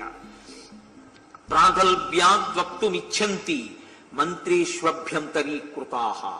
అటువంటి వాళ్ళు చెప్పేటటువంటి మాటని ఉపదేశము అనరు, ప్రగల్భము అంటారు. అటువంటి ప్రగల్భములను నువ్వు బాగా వింటూ ఉంటావు. అలాంటి మంత్రుల్ని, అలా మాట్లాడేటటువంటి వాళ్ళని, ప్రగల్భాలు పలికే వాళ్ళని, నిజంగా యుద్ధ భూమిలో నిలబడి ఏమీ చెయ్యలేని చేతకాని వాళ్ళని నీ చుట్టూ పెట్టుకున్నావు అన్నయ్య. ఇది నీ జీవితంలో దోషం. కాబట్టి నువ్వు నన్ను పిలిచావు కాబట్టి, నిద్ర లేపావు కాబట్టి ఒక మాట చెప్తాను. యదుక్తమిహితే పూర్వం క్రియతామనుజేన చ తదేవనోహితం కార్యం యదిచ్ఛసి చ తత్కురు. మన తోడ పుట్టినవాడు, ధర్మాత్ముడైనటువంటి వాడు విభీషణుడు చాలా న్యాయమైన మాట చెప్పాడన్నయ్య. అసలు నిజంగా నీ హితాన్ని కోరి మాట్లాడినవాడు, ధైర్యంగా మాట్లాడినవాడు విభీషణుడు ఒక్కడే. విభీషణుడు ఏది చెప్పాడో అది నువ్వు చెయ్యన్నయ్య. నీకు ఎవరో చెప్పక్కర్లేదు, నీ తోడ పుట్టినవాడు చెప్పాడు. ఆయన చెప్పిన మాటలోని పరిపక్వతని అర్థం చేసుకో. సీతమ్మని తీసుకెళ్లి రామచంద్రమూర్తికి సమర్పించేసి, ఈ యుద్ధం ఉండదు, నువ్వు క్షేమంగా ఉంటావు, నా మాట విను అన్నాడు. ఇప్పుడు ఆయనకి ఎక్కడలేని కోపం వచ్చింది రావణాసురుడు. మాన్యో గురురివాచార్య కిం మాం తం అనుశాససి కిమేవ వాగ్భ్రమం కృత్వా కాలే యుక్తం విధీయతాం. కిమేవం వాక్శ్రమం కృత్వా కాలే యుక్తం విధీయతాం. ఎందుకింత శ్రమ పడుతున్నావు? నీవు నాకు ఆచార్యుడివా? నువ్వు నాకు గురువువా? నీకన్నా ముందు నేను పుట్టానా? నాకన్నా ముందు నువ్వు పుట్టావా? పెద్దవాడు గురువు అన్న మాట నీకు తెలీదా? పెద్దవాడు తండ్రితో సమానమని తెలీదా? నాకు బోధ చేసే ప్రయత్నం చేస్తున్నావేంటి? నువ్వు నాకు బోధ చెయ్యవలసిన అవసరం లేదు. కష్టపడి మాట్లాడి శ్రమ పడకు. ఎంత దారుణంగా ఉంటుందో చూడండి. రావణుని మాట అంటే, మీరు మంచి మాట చెప్పారనుకోండి, కొంతమంది అంటారు మీరు అంత శ్రమ తీసుకోక్కర్లేదంట. అంటే వాళ్ళు అంత తేలికగా మీ సలహా తీసుకుంటారని గుర్తు. విభ్రమాచిత్తమోహాద్వా బలవీర్యాశ్రయేణవా నాభిపన్న విధానీం యర్థాస్తస్య పునఃకథ. ఆయన అంటాడు, అందుకే శ్రీరామాయణాన్ని మీరు బాగా విన్నా, బాగా దాన్ని చదువుకున్నా, మీరు కొన్ని మాటలు అసలు మీ జీవితంలో మాట్లాడలేరు. ఆ మాట వాడడానికి మీకు భయంగా ఉంటుంది. మీరంతా శ్రమ పడకండి, మీరు నాకు సలహా చెప్పకండి, మీరు నాకు చెప్పేంత వాళ్ళు కారు, ఒకసారి నిర్ణయం తీసుకుంటే నా మాట నేనే విన్ను, ఇలాంటి పిచ్చి పిచ్చి మాటల లోకంలో ప్రచారంలోకి రావు, మీరు అనరు. అది ఎవరి మాటలు? రావణాసురుడి మాటలు. అవి ఏం చేసాయి? తలకాయలు పోయించాయి. కాబట్టి అటువంటి మాటలకు ప్రాధాన్యత ఉండదు. అటువంటి మాటలు పిల్లలు అనడం కానీ, అటువంటివి వినే అవకాశం కానీ మనం ఇవ్వకుండా జాగ్రత్త పడగలం. ఎప్పుడు? రామాయణ సంస్కారం మనకు అబ్బితే. కాబట్టి ఆయన అన్నాడు, విభ్రమాచిత్తమోహాత్వ. పోన్లే, నేను భ్రాంతి చేత చేశాను, అజ్ఞానం చేత చేశాను. బలవీర్యాశ్రయేణవా, నేను బలగర్వంతో చేశాను. నాభిపన్నమిదాని ఇదానీన్యత్. ఇప్పుడు నేను ఏం చేశానన్న దాన్ని వదిలిపెట్టేశాయి. వ్యర్థాస్తస్య పునఃకథ, నేనేం చేశాను అన్నదాని గురించి మాట్లాడతావు ఎందుకు? గతాన్ని తవ్వకు, నేనేం చేశానో చెప్పకు. అస్మిన్ కాలేతు యద్యుక్తం తదిదానీం విధీయతాం గతంతు నానుశోచంతి గతంతు గతమేవహి. జరిగిపోయింది జరిగిపోయింది, దాని గురించి ఇప్పుడు మాట్లాడతాం. అస్మిన్ కాలేతు యద్యుక్తం, ఇప్పుడేం చెయ్యాలో మాట్లాడు, నీకేమైనా చేతనైతే. తదిదానీం విధీయతాం, ఇప్పుడు ఏం చెయ్యాలో కదండి చెప్పాడు కుంభకర్ణుడు. సీతమ్మని పట్టుకెళ్ళి ఇచ్చేయమనే కదా చెప్పాడు.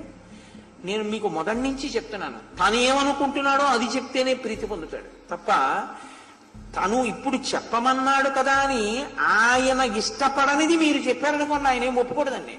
ఆయన ఏమనుకుంటున్నాడో అదే చెప్పాలంటే కుంభకర్ణుడు ఏమని చెప్పాలి? అన్నయ్య నేను వెళ్ళి యుద్ధం చేస్తానన్నయ్య, రామలక్ష్మణుల్ని ఎంతసేపు అన్నయ్య చంపేస్తానన్నయ్య అన్నాడు అనుకోండి, తమ్ముడా నువ్వు ఎంత మంచివాడివిరా అంటాడు. అన్నయ్య సీతమ్మని ఇచ్చేయి అన్నయ్య అన్నాడు అనుకోండి, నువ్వు ఎంత దురాత్ముడివిరా అంటాడు. విభీషణుడిని వదిలేసిన వాడికి కుంభకర్ణుడిని వదిలేయడం పెద్ద లెక్క అండి, పెద్ద లెక్కేం కాదు. నన్ను అడిగితే రామాయణం బాగా పరిశీలనం చేస్తే రజోగుణం కన్నా తమో గుణమే కొంత శ్రేష్టమేమో అనిపిస్తుంటుంది. కుంభకర్ణుడే రావణాసురుడి కన్నా మంచివాడేమో అనిపిస్తుంది. కాబట్టి నీ మనస్సుకి నాకు సహకారం చెయ్యాలి అని అనిపించిందా, సహకారం చెయ్యి, వెళ్ళి యుద్ధం చెయ్యి, పరాక్రమించు. చిక్కులలో పడి ఉన్నప్పుడు ఎవడు చెయ్యూతనిచ్చి ఆదుకుంటాడో అది గొప్ప విషయం తప్ప, చిక్కులలో ఉన్నప్పుడు లేచి విమర్శించినటువంటి వాడు అప్పుడు నువ్వు తప్పు చేశావని ఎత్తి చూపినవాడు వాడు ఏ విధంగా బంధువు.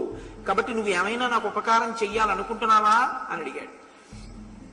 దారుణమైన ఈ మాటలు విన్నటువంటి కుంభకర్ణుడు అన్నాడు ఒక నవ్వు నవ్వి, అన్నయ్య నాకన్నా ముందు పుట్టినవాడివి కదా, నీ వెనక పుట్టాను కదా, నువ్వు నాకు అన్నవి కదా, నేను నీకు తమ్ముణ్ణి కదా అన్నయ్య, మన ఇద్దరి మధ్య ఒక సహజమైన ప్రేమ ఉంటుంది కదా, ఆ ప్రేమ చేత నేను మాట్లాడాను తప్ప నీకు చెప్పగలిగిన వాణ్ణి అని నా ఉద్దేశ్యం కాదు. నువ్వు చెప్పింది చెయ్యను అని కూడా నువ్వు అనుకోవద్దు అన్నయ్య, నువ్వు కోరుకున్నట్టే నేను తప్పకుండా యుద్ధానికి వెడతాను. రామలక్ష్మణులు పెద్ద విషయం కాదు, వానరులు అంతకన్నా పెద్ద విషయం కాదు, వాళ్ళందరినీ తెగటార్చేస్తారు.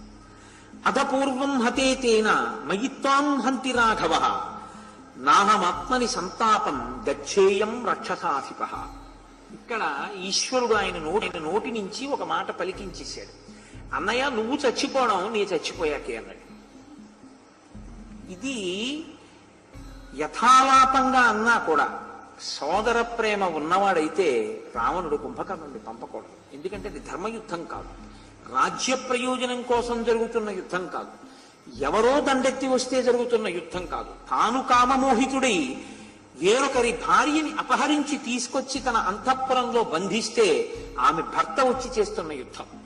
ఇటువంటి తన కామం కోసం తన తమ్ముణ్ణి బలిపెట్టడం చాలా తప్పు. అది ఎంత క్రూరమైనటువంటి మనస్తత్వం ఉన్నవాడో చేయవలసినటువంటి పని. కాబట్టి ఈ మాట కుంభకర్ణుడు అన్నా కూడా ఆయన యుద్ధానికి వెళ్ళు అనగలిగాడంటే ఆయన కాముకత్వము ఎంత దారుణమైనదో ఎంతమంది పోయినా ఆయనకి అక్కర్లేదు. ఎందుకంటే లోకంలో ఒక నానుడి ఉంటుంది. మనం ఏదైనా ఒక వస్తువుని సముపార్జించే ప్రయత్నం చేశామనుకోండి, అప్పుడు ఆ వస్తువు ఆర్జింపబడింది కానీ అతను మిగల్లేదు. మీకు బాగా అర్థం అవ్వాలి అంటే నాకు ఇది చెప్తే పాపం ఆయనకి తెలిస్తే బాధపడతారు అని ఉంది, కానీ నేను దాన్ని ఇంకొకలాగా మీకు ఆ ఉదాహరణ చెప్పే ప్రయత్నం చేస్తాను. ఉన్న ఊళ్ళో కొడుక్కి ఉద్యోగం వచ్చి ఓ 20,000 ఇస్తున్నారనుకోండి, ఏదో రోజు 2 గంటలు ప్రయాణం చేసి రాత్రి 2 గంటలు ప్రయాణం చేసి ఇంటికి వచ్చే దగ్గర 22,000 ఇస్తున్నారనుకోండి, ఓ 1,000 రూపాయలు దారి ఖర్చులకు పోయినా ఇంకో 1,000 రూపాయలు ఎక్కువ వస్తుంది కదా, నువ్వు అక్కడికి వెళ్ళు అని చెప్పి కొడుకుని బలవంతంగా ఈ ఉద్యోగం మాన్పించి ఆ ఉద్యోగంలో తండ్రి చేర్చాడు అనుకోండి, ఒక 1,000 రూపాయలు ఎక్కువ వస్తుందని. ఒక 6 నెలలు పనిచేసిన తర్వాత ఆ కొడుకు ఆ ఊరు నుంచి వస్తూ ఆ బస్సుకి ప్రమాదం జరిగి మరణించాడు అనుకోండి, ఇప్పుడు ఆ తండ్రి పరిస్థితి ఏమిటి? ఇప్పుడు ఆ తండ్రి ఆ కొడుక్కి వారసుడు తండ్రేగా, ఆ డబ్బు బ్యాంకులోంచి ఈయనే తీసుకోవాలి. ఇప్పుడు సంతోషంగా ఆ డబ్బు తీసుకుని ఆ తండ్రి ఓ గది కట్టించడమో, ఓ ఇల్లు కట్టించడమో, లేకపోతే ఏదైనా వస్తువులు కొనుక్కోవడమో చేయగలడా? తన యొక్క పొరపాటు వలన తాను కోరుకున్నటువంటి అర్థము తనకి దొరికిన, తనకి ప్రియమైన వస్తువు పడిపోయిన తరువాత కామము తీర్చుకోవడం కష్టం. ఎందుకంటే ఆ కోరిక యందు మీరు తృప్తిని పొందడం కష్టం. రావణుని యొక్క మనస్తత్వం ఏమిటో తెలుసా అండి? ఇంతమంది పోయినా పర్వాలేదు, సీతమ్మ తనకి దక్కితే చాలు. అంటే ఆయన మనస్తత్వము ఎంత క్రూరముగా ఉంటుందో, ఇది రావణుని యొక్క క్రౌర్యం. ఈ క్రౌర్యం బాధ పెట్టింది లోకాన్ని. ఇందుకు అవతార స్వీకారం చేయవలసి వచ్చింది.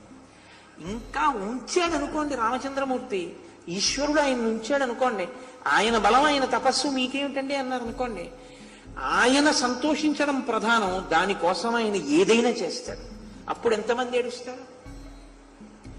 కాబట్టి ఇక ఉండడానికి వీల్లేదు. ఇంకా అంత పాడు మనస్తత్వం ఉన్నవాడిని ఆ శరీరంలోంచి విడిపించేస్తే ఆ అపకీర్తి అక్కడతో పోతుంది. కాబట్టి అది కూడా దయయే. నేను అందుకే మీకు పునఃపునః మనవి చేస్తూ ఉంటాను. ఈశ్వరుడు అవతారమును స్వీకరించి రాక్షస సంహారము చెయ్యడము కూడా కారుణ్యము యొక్క పరాకాష్ఠయే. కాబట్టి నాహమాత్మని సంతాపం గచ్చేయం రక్షసాధిప. నేను మరణించిన తరువాతే అన్నయ్య నువ్వు మరణిస్తావు, కాబట్టి ఏమీ బెంగలేదు. కామం తిదానీమపి మాం వ్యాధిశక్తం పరంతప నర ప్రేక్షణీయస్తే యుద్ధయాకుల విక్రమ. అన్నయ్య ఇంకెవరిని యుద్ధానికి పంపించద్దు, నేను ఒక్కడిని చాలు, నాతో పాటు కూడా ఎవరిని పంపక్కర్లేదు, నేను వెళ్ళి యుద్ధం చేస్తాను అని.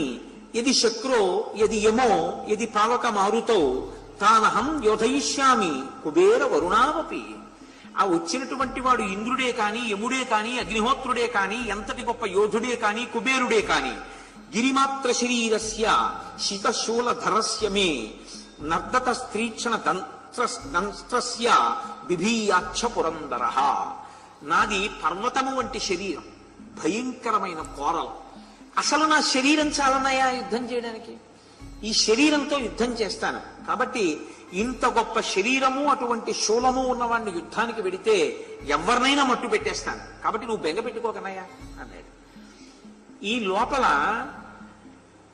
అక్కడ ఉన్నటువంటి మహోదరుడు అనబడేటటువంటి ఒక రాక్షసుడు లేచాడు.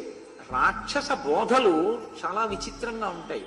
అందుకే కనీసం జీవితంలో మంచి మాట చెప్పేటటువంటి వాడిని దగ్గర ఉంచుకోవాలి. అది కఠినంగా ఉన్నా మంచి మాట చెప్పేవాడిని దగ్గర ఉంచుకుంటే అప్పుడప్పుడు కనీసం ఆ మాట వింటుంటే కొంతైనా బాగుపడే అవకాశం ఉంటుంది.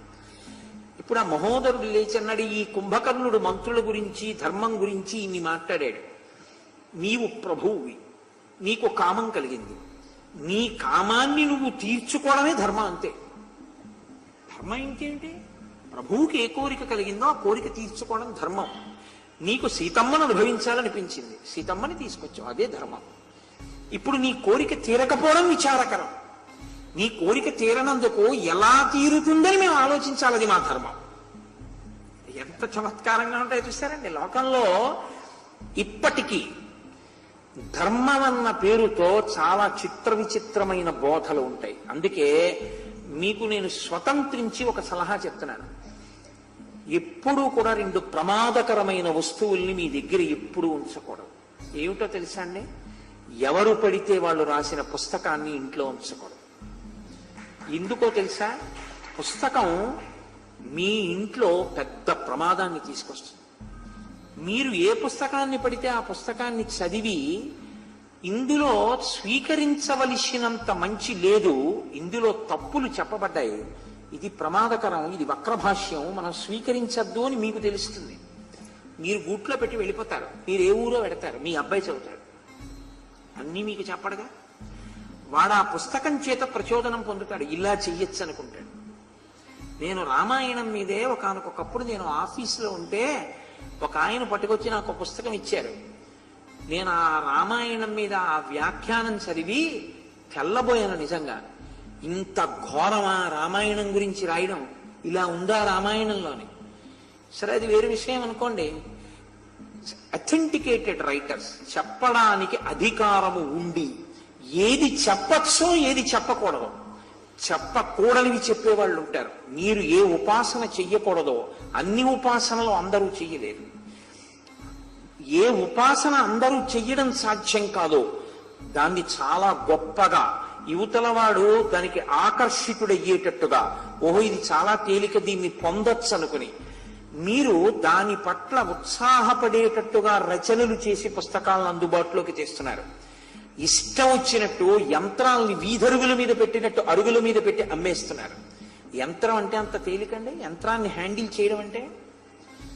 ఇవి ఎక్కడ పడితే అక్కడ ఏది పడితే అది వినడం, ఎక్కడ పడితే అక్కడ ఏది పడితే ఆ పుస్తకాన్ని కొని తెచ్చి ఇంట్లో పెట్టుకుని ఆ పుస్తకంలో చెప్పింది సత్యం అనుకుని ప్రవర్తించడం, ఇవి రెండూ ప్రమాదకరం. ఒక శతఘ్ని ఇవ్వగలిగిన ప్రమాదం కన్నా ఒక సరి అయినటువంటి రచయిత కానివాడు, పరిపక్వత లేనివాడు రచించినటువంటి పుస్తకం అత్యంత ప్రమాదకరము. పుస్తకం విషయంలో బహుధా జాగ్రత్త. ప్రింటింగ్ ప్రెస్లు వచ్చిన తర్వాత పుస్తకాల సంఖ్య పెరిగిపోయింది. సంస్కృతి నశించిపోవడానికి ఎవరు పడితే వాళ్ళు గ్రంథరచన చెయ్యడం కూడా ప్రమాదహేతువైంది. ఈ మాట చెప్పింది నేను కాదు. నడిచే దేవుడిగా పేర్గాంచి ఆసేతు హిమాతల పర్యంతం కాలినడకతో తిరిగి కొన్ని కోట్ల మందిని తన ప్రవచనముల చేత, అనుగ్రహ భాషణముల చేత ఉద్ధరించిన మహాపురుషుడు పరమాచార్య స్వామి చేసిన హెచ్చరిక. కాబట్టి చాలా జాగ్రత్తగా ఉండాలి బోధ విషయంలో. ఏది పడితే అది బోధిస్తే స్వీకరించకూడదు. బోధయే గ్రంథంలో ఉంటుంది, పరిణతి ఉన్నదా చూడవలసి ఉంటుంది ఆ బోధని, లేకపోతే ప్రమాదాన్ని తీసుకొస్తుంది. ఇదే మహోదరుడి బోధలో ఉండేటటువంటి తత్వం అలా ఉంటుంది. ఇప్పుడు నేను చెప్పిన మాటలు కొద్దిగా పరిపక్వత తక్కువ స్థాయిలో ఉన్నవాళ్ళు వింటే నిజమే, అది ధర్మమే కదా, ఆయన అడిగిన దాంట్లో అధర్మం ఏముంది అని అనిపించేటట్టుగా అంత దగ్గరగా ఉంటుంది ధర్మానికి. కానీ అసలు మూలం మాత్రం ధర్మానికి అసలు దగ్గరగా ఉండదు. దాన్ని మీరు ఎంత చిలవల పొలవలు చేస్తే మాత్రం శవానికి చేసిన అలంకారంలా ఉంటుంది. శవానికి ఎంత అలంకారం చేస్తే మాత్రం ఉపయోగమే ఉంటుంది, శవాన్ని ఎంత జాగ్రత్తగా చూస్తే మాత్రం ఉపయోగమే ఉంటుంది. అది భయకారకమే, భీతికారకమే. చాలా అందంగా అలంకారం చేసి శవాన్ని అక్కడ పెట్టినా ఎవరు వెళ్ళి పడుకుంటారు దాని పక్కన? ఎవరు పడుకోరు. కాబట్టి అందుకే హరినామస్తుతి చేయు కావ్యము సువర్ణాంభోజి హంసావళి సురుచి భ్రాజితమై మానస సరస్ఫూర్తిని వెలుంగొందు అంటారు పోతన గారు. ఏది భగవన్నామాన్ని భగవద్వైభవాన్ని చెప్పగలవో అవి రాజహంసలు తిరిగేటటువంటి మానస సరోవరాలు. కాబట్టి చక్కగా ఒక భాగవతం, పెద్దలు చేసినటువంటి వ్యాఖ్యానాలు, అటువంటి పుస్తకాలు మీరు తీసుకోండి. అటువంటి పుస్తకాలు మీ ఇంట్లో ఉంచుకోండి. ప్రశ్న వెయ్యడం, జిజ్ఞాసువై వినడం చాలా అందంగా ఉంటుంది. నేను ఇప్పుడు కూడా సాయంకాలం కూడా నేను సంధ్యావందనానికి వెళ్ళిపోయే ముందు మా గోపాలకృష్ణ గారితో అదే అంటున్నాను. నన్ను పిల్లలు అడిగిన ప్రశ్నలకి నేను ఎంత సంతోషించానో తెలుసా గోపాలకృష్ణ గారు? వాళ్ళు నన్ను అడిగిన ప్రశ్నలు చూడండి, వాళ్ళు ఎంత జాగ్రత్తగా విన్నారో, వాళ్ళు అనుష్ఠానంలోకి తెచ్చుకోవాలని ఎంత ప్రయత్నిస్తున్నారో వాళ్ళ ప్రశ్నల వల్ల తెలుస్తోంది. నాకు దీన్ని బట్టి ఏమర్థం అవుతోందంటే మనం జాగ్రత్తగా చెప్పాలి, కానీ వినడానికి పిల్లలు సిద్ధంగా ఉన్నారు.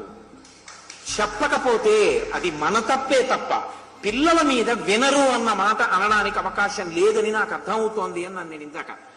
కాబట్టి మహోదరుడు అంటాడు, దీనికి పెద్ద అల్లరేమిటి, మమ్మల్ని ఓ 15 మందినో 20 మందినో పంపించు, మేమందరం వెళతాం.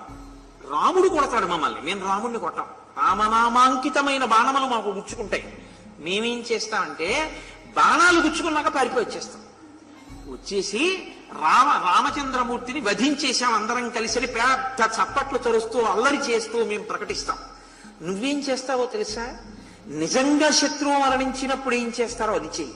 వెంటనే నీ మెళ్ళలోంచి హారాలు తీసి మాకి, నీ కంకణాలు తీసి మాకు పెద్ద పెద్ద బహుమానాలు, అక్కడ ఉన్న వాళ్ళని పిలిచి లంకాపట్టణం అంతా ఉత్సవం చేసుకోండి, భేరీనాదాలు మోగించండి, రామచంద్రమూర్తి హతుడైపోయాడని ప్రకటించండి అని సీతమ్మ దగ్గరికి వెళ్ళకు, వెళ్ళి చెప్పక అనుమానిస్తుంది అని ఊరుకో. పెద్ద ఉత్సవం చేయించ లంకలో. ఇప్పుడు ఇది కర్ణాకర్ణిగా రాముడు మరణించాడని చెప్పుకోవడం మొదలు పెడతారు. ఎందుకంటే అలా నిజంగా శత్రువు మరణిస్తే ఏం జరుగుతుందో అలా జరిగింది కాబట్టి. ఇప్పుడు ఇది సీతమ్మకి ఎడుతుంది. అప్పుడు సీతమ్మ ఏం చేస్తుందో తెలుసా? అసలు అనడానికి కూడా అసహ్యంగా ఉంటుంది నాకు. ఆయన ఇప్పుడు లేరు కాబట్టి నేను ఈ తప్పు చేస్తే తప్పు ఏమిటని ఆవిడ అలంకరించుకుని నీ పాన్పు చేరుతుంది. దానికి యుద్ధం ఏమిటి, కుంభకర్ణుడు వెళ్ళడం ఏమిటి, ఇదంతా ఏమిటి, కాబట్టి నేను చెప్పినట్టు చెయ్యి అంటాడు. అంటే కుంభకర్ణుడు అన్నాడు, ఇదిగో ఇలాంటి మంత్రుల వల్లే నువ్వు పాడయ్యావు, ఇలా చెప్పే వాళ్ళ వల్లే నీకు ఇబ్బందులు వచ్చాయి, కాబట్టి నీవు వీళ్ళని విడిచిపెట్టు, నేను యుద్ధానికి వెళ్లి యుద్ధ భూమిలో నిలబడి యుద్ధం చేసి రామలక్ష్మణుల్ని నిహతుల్ని చేస్తాను అని ఆయన యుద్ధానికి బయలుదేరాడు. ఆయన యుద్ధానికి బయలుదేరుతుంటే ఆయనకి మంచి మంచి కుండలములు చెవులకు పెట్టాడు రావణాసురుడు లేచి. ఆయనకి ఒక చక్కటి కిరీటం పెట్టాడు, ఆయనకి మెడలో మంచి మంచి హారములు వేశాడు, ఆయనకి మంచి ఉత్తరీయం వేశాడు. ఎందుకు ఇవన్నీ? శవానికి అలంకారం చేసే అవకాశం లేదు. ఎందుకంటే కుంభకర్ణుని యొక్క శవం ఇంకా లంకకి రాలేదు, ఆ శరీరం పడిపోయింది సముద్రంలో.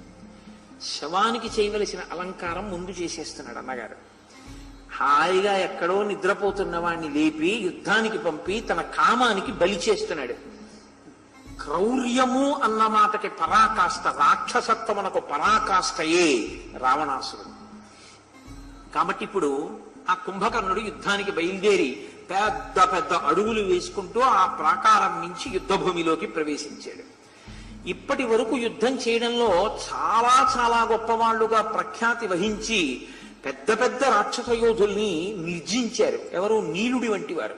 నిన్నను మీరు చూశారు, రావణాసురుడంతటి వాడి కిరీటం మీద కూడా చిన్న కోతి రూపంలో ఎగిరాడేవి, అంతటి బలవంతులు. ఇప్పుడు నలం, నీలం, గవాక్షంచ, కుముదంచ, మహాబలం ఎటువంటి వాళ్ళు? నలుడంటే ఏకంగా 100 యోజనముల సముద్రానికి సేతువు కట్టినవాడు. నీలుడంటే వానర సైన్యానికి సర్వసైన్యాధిపతి. ఇంకా గవాక్షుడు ఎటువంటి వాడు? గొప్ప వానర యోధుడు. కుముదుడు అంతటి వానర యోధుడు. వీళ్ళు ఒక్కొక్క దిక్కులో ఉన్నటువంటి ద్వారాలకి యుద్ధం చేయడం కోసమని రామచంద్రమూర్తి పనుపున నియోగింపబడినటువంటి యోధులు. వీళ్ళు పారిపోవడం మొదలుపెట్టారు. సర్వసైన్యాధిపతి యుద్ధం చేయలేదు, కుంభకర్ణుడిని చూసి పారిపోతున్నాడు. వీళ్లే పారిపోతే ఇంకా వానరులు ఎవరు నిలబడతారు? వానరులు అందరూ కూడా పారిపోవడం మొదలుపెట్టారు. ఇప్పుడు ఉన్నటువంటి వాళ్ళు ఎవరుంటారో యుద్ధ భూమిలో, ఇప్పటికే చెట్లు, చామలు, శిలలు, శిఖరాలు పట్టుకుని ఉన్నవాళ్ళు, తస్య గాత్రేషు పతిత భిద్యంతే శతశ శిలాః పాదపాః పుష్పితాగ్రాశ్చ భగ్నాః పేతుర్ం మహీతలే. పెద్ద పెద్ద చెట్లని, పెద్ద పెద్ద పర్వత శిఖరాలని, పెద్ద పెద్ద శిలల్ని ఒక్కసారి ఇన్ని కోట్ల మంది కలిసి కుంభకర్ణుడి యొక్క శరీరం మీదకి విసిరిశాడు. అవన్నీ ఈయన శరీరానికి తగిలి చూర్ణములై కింద పడిపోయాయి, ముక్కలైపోయాయి. ఆయనకి మాత్రం ఏమీ అవలేదు. ఆయన అలా యుద్ధం చేస్తున్నాడు. కేచిత్ సముద్రే పతితాః కేచిత్ గగనమాశ్రితాః వధ్యమానాస్తు తే వీరా రాక్షసేన బలీయస. కొంతమంది సముద్రంలోకి దూకిశారు. అసలు ఈ తర్వాత బతికితే బతుకుతాం, ముందు దూకేద్దామని. అంటే ఆ తొందర అలా ఉంది. ఇంకా సేతువు మీద వెళ్ళడానికి ఇంతమందికి చోట్లేదు కాబట్టి ముందు బతికితే బతుకుతాం, వాడు చేయి చాపు పట్టుకుంటాడేమో అని సముద్రంలో దూకారు. కీచిత్ గగనమాశ్రితాః, కొంతమంది ఆకాశంలోకి ఎగిరిపోయారు. వధ్యమానాస్తుతే వీరా రాక్షసైన బలీయస, బలవంతుడైన కుంభకర్ణుడి చేతిలో మరణిస్తామేమోనని వీళ్ళందరూ ఈ రకంగా పారిపోతున్నారు. అప్పుడు అంగదుడు పెద్ద పెద్ద కేకలు వేసి, ధర్మయుద్ధంలో శత్రువుతో యుద్ధం చేసి ప్రాణాలు పోయినా పర్వాలేదు కానీ విన్నిచ్చి పారిపోవడం ఏం సమంజసం? మీరు వానర యోధులు, ఇప్పటి వరకు అవిక్ర పరాక్రమంతో యుద్ధం చేసిన వాళ్ళు, మనందరం కలిసి యుద్ధం చేస్తే ఈ కుంభకర్ణుడు మన ఏం చేయగలడు, కాబట్టి రండి యుద్ధానికి అన్నాడు. మళ్ళీ ఈయన మాటల చేత ప్రచోదనం పొందినటువంటి వానరులందరూ యుద్ధ భూమిలోకి వచ్చారు. కృతం న కదాం ఘోరం కుంభకర్ణేన రక్షస న స్థాన కాలో గచ్చామో దయితం జీవితం హినః. ఆయన అన్నాడు, మీరు రాక్షసుడైన కుంభకర్ణుడు యుద్ధంలో మమ్మల్ని ఘోరంగా మర్దించాడు. ఇప్పటికే ముందున్న వాళ్ళందరినీ ఇంతలా మర్దించాడు. నువ్వు ఎన్ని నీతులైనా చెప్తావు, యుద్ధంలో నిలబడండి మీరు యోధులు వీరులు అని. కానీ మేము వచ్చి యుద్ధం చెయ్యడానికి ఆయన మమ్మల్ని మర్దించి తినేస్తుంటే మేము యుద్ధం ఏం చేస్తాం? కాబట్టి నస్థానకాలో గచ్చామో, ఇప్పుడు మేము ఉండవలసినటువంటి కాలము కాదు, దేశము కాదు, మేము విడిచిపెట్టి వెళ్ళిపోతున్నాం. దైతం జీవితం హినహ, బతికుంటే బలిశాకు తినచ్చు అని వానరులందరూ పారిపోవడం మొదలుపెట్టారు.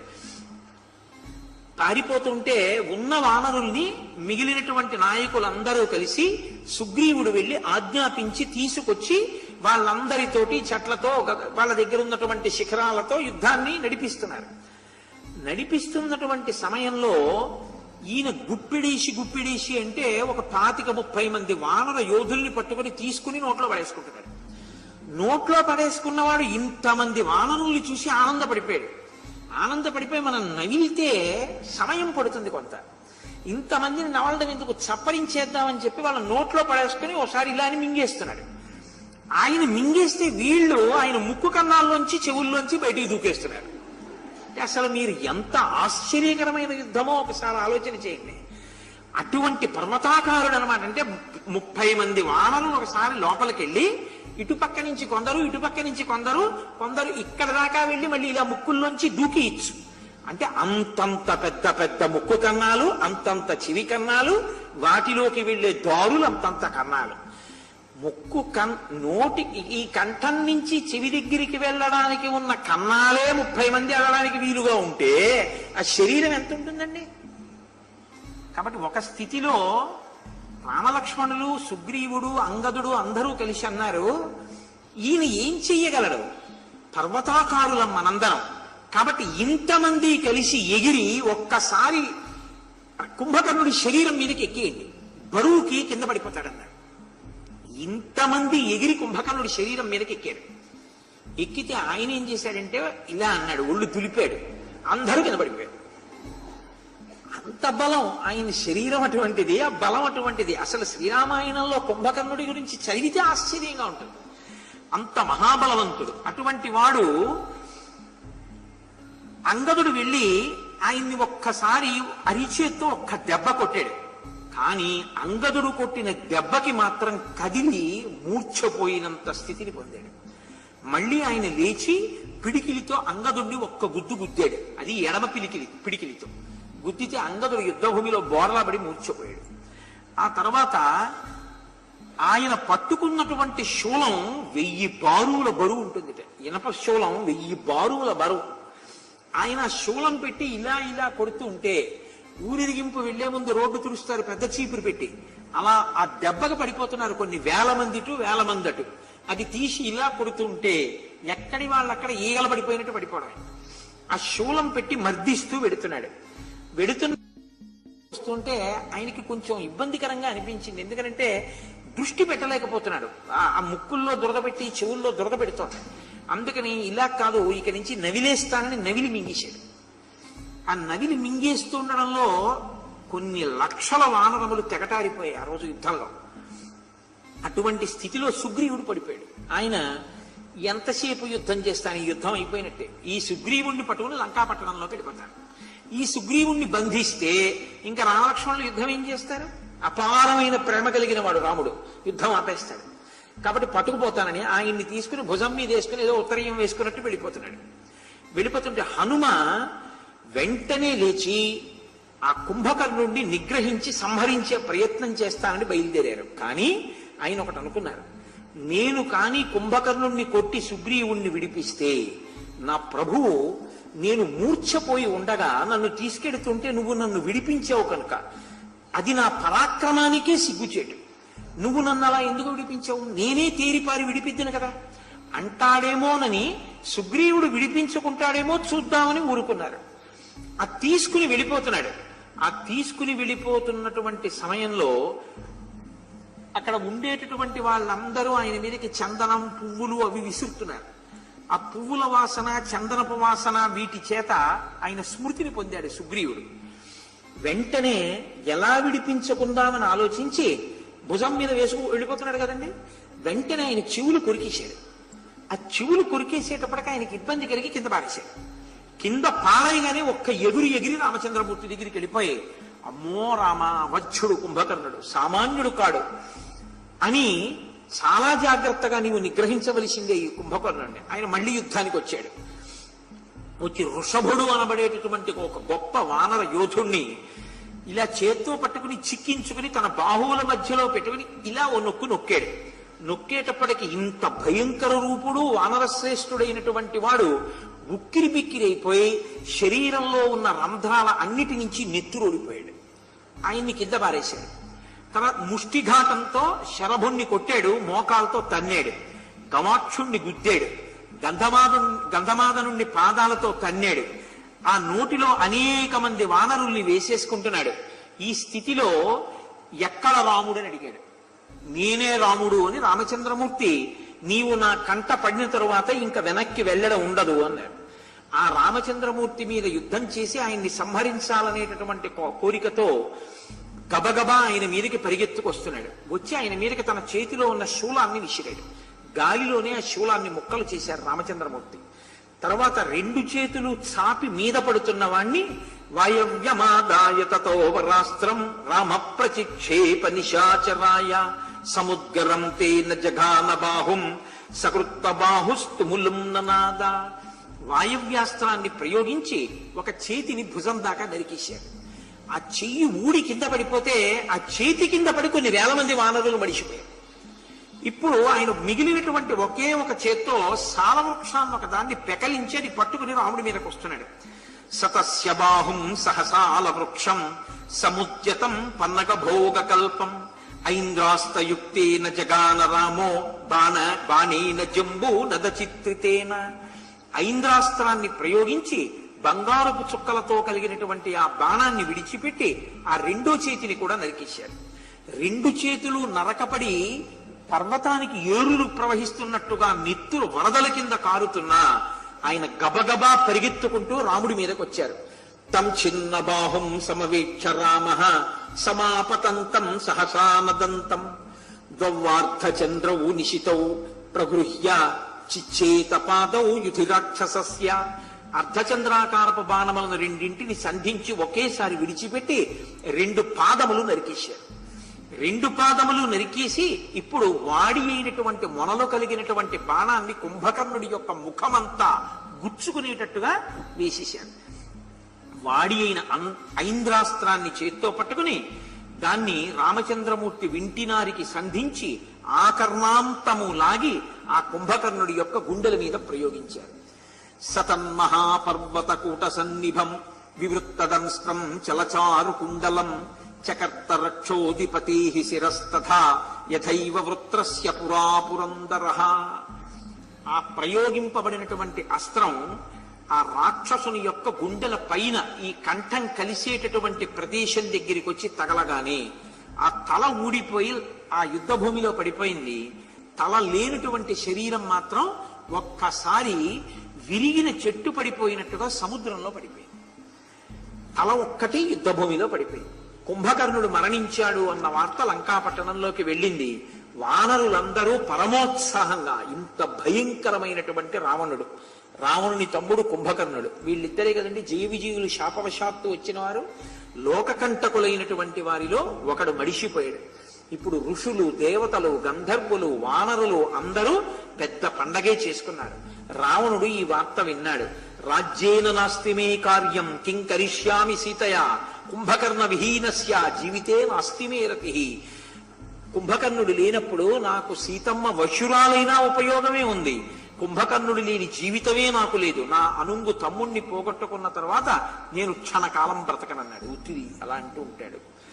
తదిదమ్మాం అనుప్రాప్తం విభీషణ వచశుభం యత జ్ఞానాన్మయా తస్య నగృహీతం మహాత్మనః.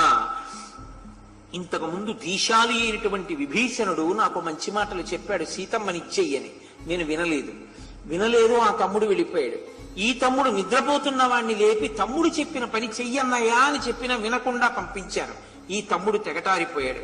విభీషణవచో యావత్ కుంభకర్ణ ప్రహస్తయో వినాశోయం సముత్పన్నో మాం వ్రిడయతి దారుణః. విభీషణుని మాట వినకపోవడం వల్ల నా కుడి చెయ్యి లాంటి కుంభకర్ణుడు, అంత ఆప్తుడైన ప్రహస్తుడు, ఇతరమైనటువంటి యోధులు అందరూ మరణించారు. విభీషణుని మాట విననందుకు నేను సిగ్గుపడుతున్నాను అనుకున్నాడు. తస్యాయాం కర్మణ ప్రాప్తో విపాకో మమ శోకద యన్మయా ధర్మిక శ్రీమాన్ స నిరస్తో విభీషణ. నా మేలు కోరి మంచి మాటలు చెప్పినటువంటి విభీషణుడి యొక్క మాటలు వినని ఫలితమే నేను అనుభవిస్తున్నాను అనుకున్నాడు. అలా అంటాడు. కానీ ఇంత జరిగింది కదా అని ఇప్పటికైనా మనిషి మాత్రం మారడం. మిగిలిన వానర యోధులు కొందరిని పిలిచాడు. వాళ్ళని వెళ్ళి ఆ రామలక్ష్మణులతో ఆ వానర సైన్యంతో యుద్ధం చెయ్యమని పంపించాడు. అంగదుని చేత నరాంతకుడు, హనుమ చేతిలో త్రిశిరుడు, నీలుని చేతిలో మహోధరుడు, వృషభుని చేతిలో మహాపార్శ్వుడు అనబడేటటువంటి రాక్షసులు ఒక్కొక్కరు మరణించారు. మరణించిన తరువాత అతికాయుడు అనబడేటటువంటి ఒక భయంకరమైనటువంటి రాక్షసుడు యుద్ధభూమిలోకి ప్రవేశించాడు. ఆయన్ని చూసి మళ్ళీ ఇంకో కుంభకర్ణుడే వచ్చాడు అనుకున్నారు అక్కడ ఉన్నటువంటి వానరులందరూ. ఎవరి ఈయన అని అడిగాడు విభీషణుని రామచంద్రమూర్తి. అప్పుడు ఆయన చెప్పాడు, యస్య బాహూ సమాశ్రిత్య లంకావసతి నిర్భయ తనయం ధాన్యమాలిన్యా అతికాయమిమం విదుః ఏతేనారాధితో బ్రహ్మ తపసా భవితత్మన అస్త్రాణి చాప్యవాప్తాని రిపవస్య పరాజితాః సురాసురైరవధ్యత్వం దత్తమస్మై స్వయంభువాః ఏతచ్చ కవచం దివ్యం రథశ్చైషోర్కభస్వరః వజ్రం విష్టంభితం ఏన బాణైరింద్రస్య ధీమతః పాశః సలిలరాజస్య రణే ప్రతిహతస్తథా. ఈయన రావణాసురుని యొక్క కుమారుడు.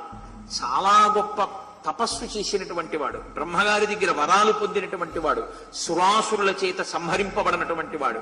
ఇంద్రుని యొక్క వజ్రము, పశ్చిమ దిక్కున జలములకు అధిదేవతగా ఉండేటటువంటి వరుణుని యొక్క పాశము కూడా ఈయన మీద పని చెయ్యలేదు. అటువంటి మహాయోధుడు కాబట్టి రామ ఇతనిని జాగ్రత్తగా నిగ్రహించవలసి ఉంటుంది. ఇప్పుడు కుముదుడు, దివిదుడు, మైందుడు, నీలుడు, శరభుడు మున్నగు వారు పర్వత శిఖరములవి పట్టుకుని ఆయన మీద ఒక్కసారి యుద్ధానికి వెళ్ళారు.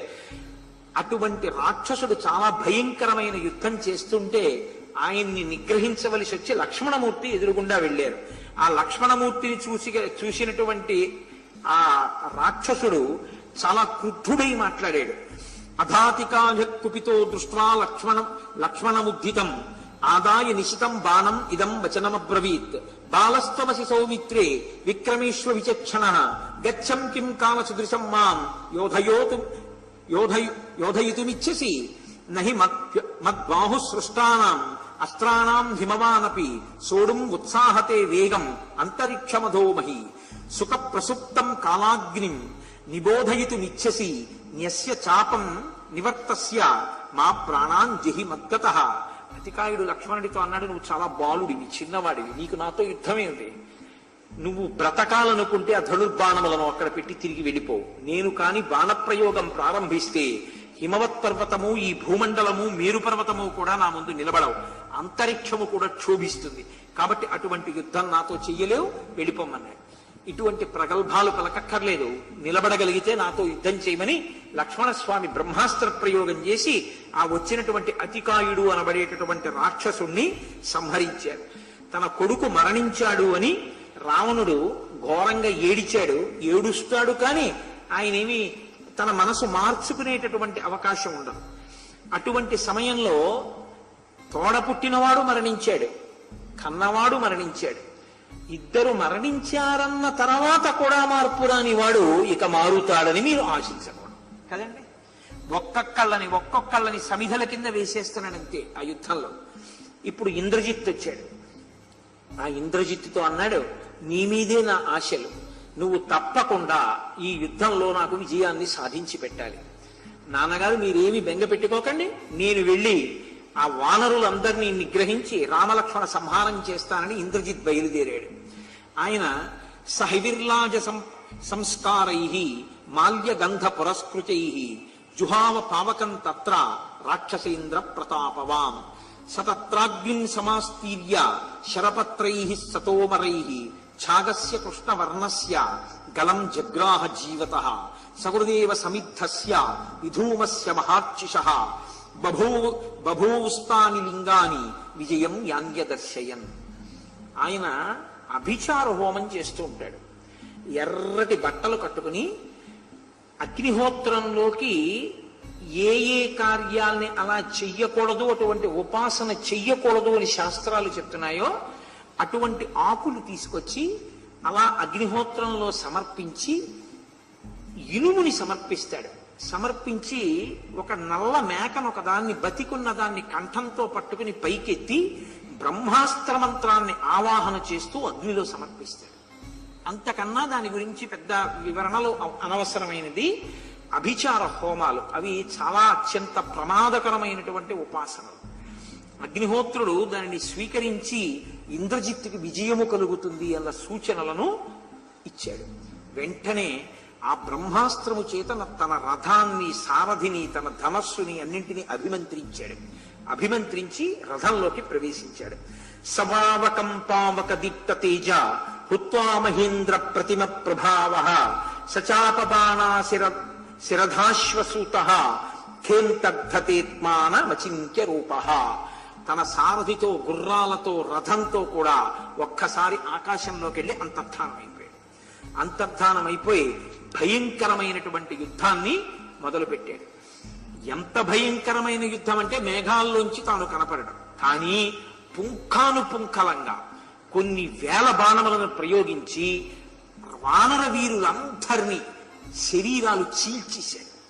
ఎటువైపు నుంచి బాణాలు వస్తాయో తెలియదు, ఎక్కడి నుంచి వేస్తాడో తెలియదు. రథం ఆకాశంలో తిరుగుతూ ఉంటుంది, తిరుగుతూ బాణప్రయోగం చేస్తాడు.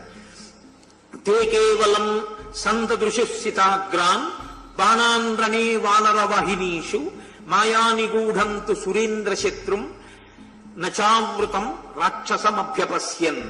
పైకి కనపడకుండా కేవలము బాణములు మాత్రం వచ్చి మీద పడిపోతుంటాయి. అంత భయంకరమైన రీతిలో ఆ యుద్ధం చేస్తూ ఆయన అందరినీ కూడా నిహతుల్ని చేసి, లేదా చాలా మందిని, కొన్ని లక్షల మందిని పడగొట్టాడు. వానర యోధులైనటువంటి వారు ఓర్చుకోగలిగారు తప్ప ఆ బాణ పరంపరకి ఇక తిరిగి యుద్ధం చెయ్యలేనంత స్థితికి తీసుకెళ్ళిపోయాడు. చిట్ట చివర బ్రహ్మాస్త్ర ప్రయోగం చేశాడు. మన్యే స్వయంభూర్భగవాన్ చింత్యో. సాక్షాత్తు ఆ భగవానుడైనటువంటి చతుర్ముఖ బ్రహ్మగారికి సంబంధించినటువంటి అస్త్రాన్ని అభిమంత్రించి ఆ యుద్ధ భూమిలోకి విడిచిపెట్టాడు. ఈ బ్రహ్మాస్త్రము చేత కట్టుబడి రామలక్ష్మణులు కూడా యుద్ధ భూమిలో నేల మీద పడిపోయారు. వానరులందరూ నేల మీద పడిపోయారు. ఆ బ్రహ్మాస్త్రం స్వామి హనుమని కూడా పట్టింది. పట్టడంలో ఆయన కూడా కింద పడ్డారు. కానీ ఆయనకి వరం. ఎందుకని? అంత గొప్ప వరం. జగత్తుకు సృష్టికర్త బ్రహ్మగారు. ఆయన పేరుతో ఉన్నటువంటి అస్త్రానికి కాసేపైనా కట్టుపడకపోతే దానికి గౌరవం ఉండదని ఆయన కట్టుపడతాడంతే. వెంటనే విడిచిపెట్టేసి. ఇప్పుడు యుద్ధ భూమిలో ఉన్న వాళ్ళిద్దరే. ఇంద్రజిత్ యొక్క మాయాయుద్ధం తెలుసున్నవాడు ఒక్క విభీషణుడు. ఇంద్రజిత్ వేసిన బ్రహ్మాస్త్రపు బంధనం నుంచి తప్పుకోగలిగిన వారు హనుమ. వీళ్ళిద్దరూ తప్ప ఇంకెవ్వరూ లేరు. అసుర సంధ్య వేళలో విడిచిపెట్టాడు బ్రహ్మాస్త్రాన్ని. కాబట్టి వీళ్ళందరూ యుద్ధ భూమిలో పడిపోయేటప్పటికి చీకటి పడిపోయింది. ఇప్పుడు కటిక చీకటి. ఒక్క వానర వీరుడు కదులుతున్నవాడు లేడు. ఎంతమందిని కొట్టాడని చెప్పారో తెలుసా అండి? ఆ రోజున ఆశ్చర్యంగా ఉన్న 67 కోట్ల వానరములను బ్రహ్మాస్త్రంతో కొట్టాడు. ఇంతమంది పడిపోయి ఉన్నారు. పడిపోయినప్పుడు బ్రహ్మమస్త్రం తతో ధీమాన్ మానయిత్వాతు మారుతి విభీషణ వచస్సు శ్రుత్వా హనుమాంస్తమధాబ్రవీత్. ఆ పడిపోయినటువంటి వాళ్లలో సుగ్రీవం, అంగదం, నీలం, శరభం, గంధమాదనం, గవాక్షంచ సుషేణంచ వేగదర్శినమాహుకం, మైందం, నలం, జ్యోతిముఖం, ద్వివిధం, పసలం తథా ఏతాంశ్చాన్యాన్ తద్వీరౌ దదృశాతే హతాన్ రణే.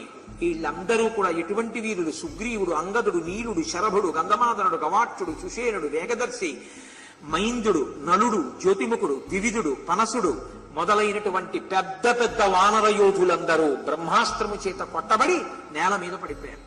67 కోట్యో వానరాణాం తరస్వినాం. 67 కోట్ల మంది వానరులు ప్రాణాలు విడిచిపెట్టేశారు.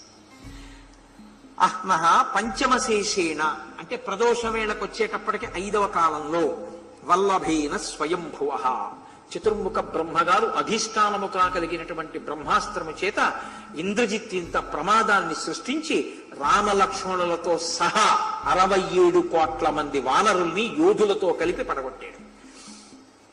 అప్పుడు మిగిలిన వాళ్ళిద్దరే. ఎవరెవరు ఏ స్థితిలో ఉన్నారు, అసలు పరమ యోధులైన వారు ఎక్కడెక్కడ పడిపోయారు చూడ్డం కోసమని 2 కాగడాలు చేత్తో పట్టుకుని విభీషణుడు హనుమ ఇద్దరు బయలుదేరి ఒక్కొక్కరి దగ్గరికి వెడుతున్నారు. ఆ జాంబవంతుడు మహావీరుడు, మహానుభావుడు, చాలా వృద్ధుడు, బ్రహ్మగారి అంశలో జన్మించినటువంటి వాడు. ఆయన పడిపోయిన ప్రదేశానికి వెళ్ళారు వీళ్ళిద్దరు. అంజనా సుప్రజాయేన మాతరిశ్వాచనైర్వృత హనుమాన్ వానరశ్రేష్ఠ ప్రాణాం ధారయతే క్వచిత్. చిత్రం ఏమిటంటే ఆ జాంబవంతుడి దగ్గరికి వెళ్ళి అడిగాడు విభీషణుడు, తాత నీ ప్రాణములకు ముప్పు వాటిల్లలేదు కదా బ్రహ్మాస్త్రపు దెబ్బ తగిలి అని. ఆయన అన్నాడు, బ్రహ్మాస్త్రపు దెబ్బకి శోషించిపోయాన్రా, కన్నులు విప్పి చూడగలిగినటువంటి స్థితి కూడా లేదు నాకు, చాలా నీరసించాను. కానీ నేను ఒక్క విషయం అడుగుతాను చెప్పు అన్నాడు విభీషణుడితో. ఏమిటి తాత అన్నాడు. అంజనా సుప్రజాయేన మాతరిశ్వాచ నైర్వృత హనుమాన్ వానరశ్రేష్ఠ ప్రాణాం ధారయతే క్వచిత్. అంజనానందనుడు వాయునందనుడైనటువంటి ఆంజనేయుడు మహానుభావుడైన హనుమ ప్రాణములతో ఉన్నారా అని అడిగాడు. విభీషణుడు అన్నాడు, శ్రుత్వా జాంబవతో వాక్యం ఉవాచేదం విభీషణ ఆర్యపుత్రావతిక్రమ్య కస్మాత్ పృచ్ఛసి మారుతిం నైన రాజని సుగ్రీవే నాంగదే నాపి రాఘవే ఆర్య సందర్శిత స్నేహో యథా వాయుసుతే పరహ. నీవు ఆర్యపుత్రుడైనటువంటి రామచంద్రమూర్తి కుశలమా అని అడగలేదు, లక్ష్మణుడు కుశలమా అని అడగలేదు, వానర రాజైన సుగ్రీవుడు కుశలమా అని అడగలేదు, హనుమ కుశలమా అని అడుగుతున్నావు. ఇలా ఎందుకు అడిగావు అని అడిగాడు. అడిగితే జాంబవంతుడు అన్నాడు, విభీషణవచ శ్రుత్వా జాంబవాన్ వాక్యమబ్రవీత్ శృణు నైరుత శార్దూల యస్మాత్ పృచ్ఛామి మారుతి. నేను ఎందుకు మారుతి, హనుమ, ఆంజనేయుడు, వాయుపుత్రుడు, పవన సూతి జీవించి ఉన్నాడా అని అడిగానో కారణం చెప్తాను, బాగా విను అన్నాడు. తస్మిన్ జీవతి వీరేతు హతమప్యహతం బలం హనుమద్యుజ్జిత ప్రాణి జీవంతోపి వయం హతాః. హనుమ బ్రతికి ఉండి ఈ మొత్తం సైన్యం మరణిస్తే, హనుమ ఒక్కరుంటే అందరం బతుకుతాం, అందరం బతికి ఉండి హనుమ పడిపోతే అందరం చచ్చిపోతాం. కాబట్టి హనుమ ఒక్కరు ఉంటే చాలు, ఉన్నారా అని నేను అందుకు అడిగాను. ధరతే మారుతిస్తాత మారుత ప్రతిమోయది వైశ్వానర సమో వీర్యే జీవితాశా తతో భవేత్. ఆయన మహానుభావుడు, ఆ మారుతి, ఆ హనుమ సాక్షాత్తుగా అగ్ని యొక్క తేజస్సు ఎటువంటిదో ఆయన యొక్క తేజస్సు అటువంటిది. ఈ మాటలు వినగానే ఇంకొకడైతే ఇంతమంది పడిపోయారు, నేను ఇంత గొప్పవాణ్ణి, నా గురించి అలా మాట్లాడుతున్నాడు జాంబవంతుడిని గుండెలు బారజాపుతాడు. హనుమ ఆయన పాదములు పట్టుకుని నమస్కరించి తతో వృద్ధం ఉపాగమ్య నియమేనాభ్యవాదయత్. నియమేనాభ్యవాదయత్ అంటే నియమంతో అభివాదము. తాత ఈ హనుమ నిన్ను కుశలం అడుగుచున్నాడు, నమస్కరించుచున్నాడు అని చెప్తే అభివాదం. అభివాదం చేస్తూ ఆయన పాదములు పట్టుకుని నమస్కరించాడు. ఎవరికి? పడిపోయిన ఆయనకి పడకుండా నిలబడగలిగిన వాడు. ఇది హనుమ యొక్క వినయం అంటే. అందుకే ఎవరు హనుమ పాదములు పట్టుకుంటారో అటువంటి వాళ్ళందరికీ ఆ వినయం వస్తుంది. గృహ్యజాంబవత పాదౌ హనుమాన్ మారుతాత్మజ. ఆ జాంబవంతుడి పాదములు పట్టుకుని హనుమ ఈ మాటలు చెప్పి ఆయనకి నమస్కరించారు. జాంబవంతుడు అన్నాడు, ఆగచ్చ హరిషాద్దూలా వానరాం స్త్రాతుమర్హసి నాణ్యో విక్రమ పర్యాప్త తమేషాం పరమః సఖా హిమవంతం నగశ్రేష్టం హనుమన్ గంతుమర్హసి తత కాంచనమత్యుచ్చం వృషభం పర్వతోత్తమం మృత సంజీవనీంచైవ విశల్యకరణీమపి సావర్ణ్యకరణీంచైవ సంధానకరణీం తథా. నాయనా, ఇప్పుడు నువ్వే ఈ వానర జాతిని, రామలక్ష్మణుల్ని, సుగ్రీవుణ్ణి అందరినీ బ్రతికించగలిగిన వాడివి. నువ్వు తప్ప మార్గం లేదు. నువ్వు వెంటనే ఇక్కడి నుంచి బయలుదేరి ఉత్తర దిక్కున కైలాస పర్వతం చేరాలి. చీకటి పడిపోయింది, బ్రహ్మాస్త్ర బంధనానికి పడిపోయారు. అందులో 67 కోట్ల మంది మృత్యువుని పొందారు. ఇంకా మిగిలిన కొన్ని కోట్ల మంది శరీరంలో బాణపు ములుకులున్నాయి. కొన్ని కోట్ల మందికి విరిగిపోయే ఎముకలు, కొన్ని కోట్ల మంది రంగు మారిపోయి ఉన్నారు. అంతకు ముందే యుద్ధం చేసినటువంటి వాళ్ళల్లో చనిపోయినటువంటి వాళ్ళ శవాలన్నీ లంకలో పడున్నాయి వానరులవి. రావణుడు మాత్రం మరణించినటువంటి రాక్షసుల యొక్క శవాలు ఉండనిచ్చేవాడు కాదు. భయపడతారు, ఇంతమంది చచ్చిపోయారని తెలుసుకుని యుద్ధానికి వెళ్ళారని ఏ రోజు శవాల్ని ఆ రోజు సముద్రంలో కల్పించేశాడు. కాబట్టి యుద్ధ భూమిలో మిగిలిన శవాలన్నీ ఒక్క వానరుల శవాలే ఉన్నాయి. కాబట్టి నాయనా, నువ్వు ఎక్కడ లంకా పట్టణం?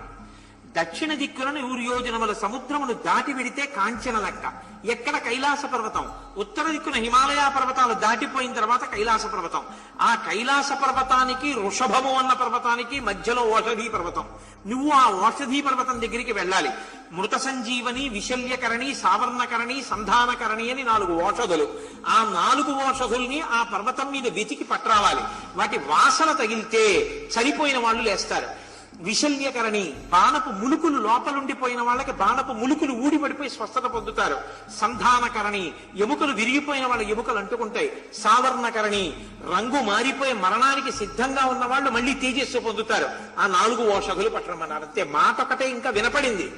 మహానుభావుడు ఎగిరి త్రికూటాచలం మీదకి వెళ్ళి అక్కడి నుంచి మలయ పర్వతం మీదకి ఎగిరి, మలయ పర్వతం నుంచి ఒక్కసారి ఆ పర్వత శిఖరములు కింద పడిపోయేటట్టుగా ఎగిరి ఆకాశ మార్గంలో వెళ్లి కైలాస పర్వతం దగ్గరికి వెళ్ళిపోయారంతే.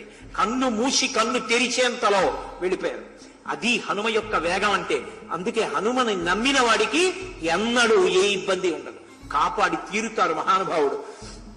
ఆయన ఒక్కసారి వెళ్లి ఆ కైలాస పర్వతం మీద సబ్రహ్మకోశం రజతాలయంచ శక్రాలయం రుద్రశర ప్రమోక్షం హయాననం బ్రహ్మశిరశ్చ దీప్తం దదర్శ వైవస్వత కింకరాంశ్చ వజ్రాలయం వైశ్రవణాలయం చ సూర్యప్రభం సూర్య నిబంధనం చ బ్రహ్మాసనం శంకర కార్ముకం చ దదర్శనాభిం చ వసుంధరాయాః.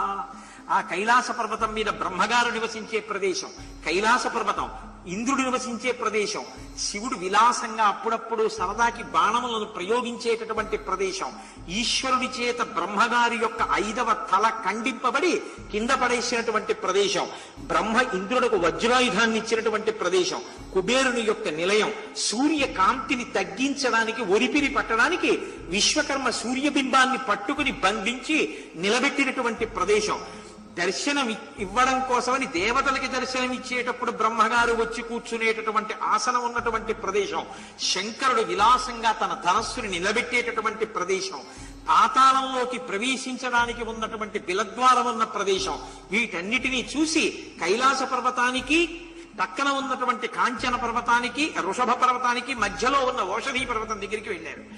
వెళ్ళి ఆ ఓషధుల్ని వెతుకుతుంటే ఈ ఓషధులు పట్టుకెళ్ళిపోతాడేమోనని అవి తమ తేజస్సుని ఉపసంహారం చేసి దాక్కున్నాయి. రామకార్యం మీద కావలసి వచ్చి నేను మీ దగ్గరికి వస్తే మీరు రామకార్యం మీద ఉపకారం చెయ్యకుండా ఓషధుల్ని దాస్తారా? ఉండండి, మీ పని చెప్తానన్నారు. సతం సముత్పాట్య ఖముత్పపాత విత్రాస్య లోకాన్ ససురాసురేంద్రాం సంస్తూయమాన కచరైరనేకైః జగామ వేగాద్ గరుడోగ్రవేగ.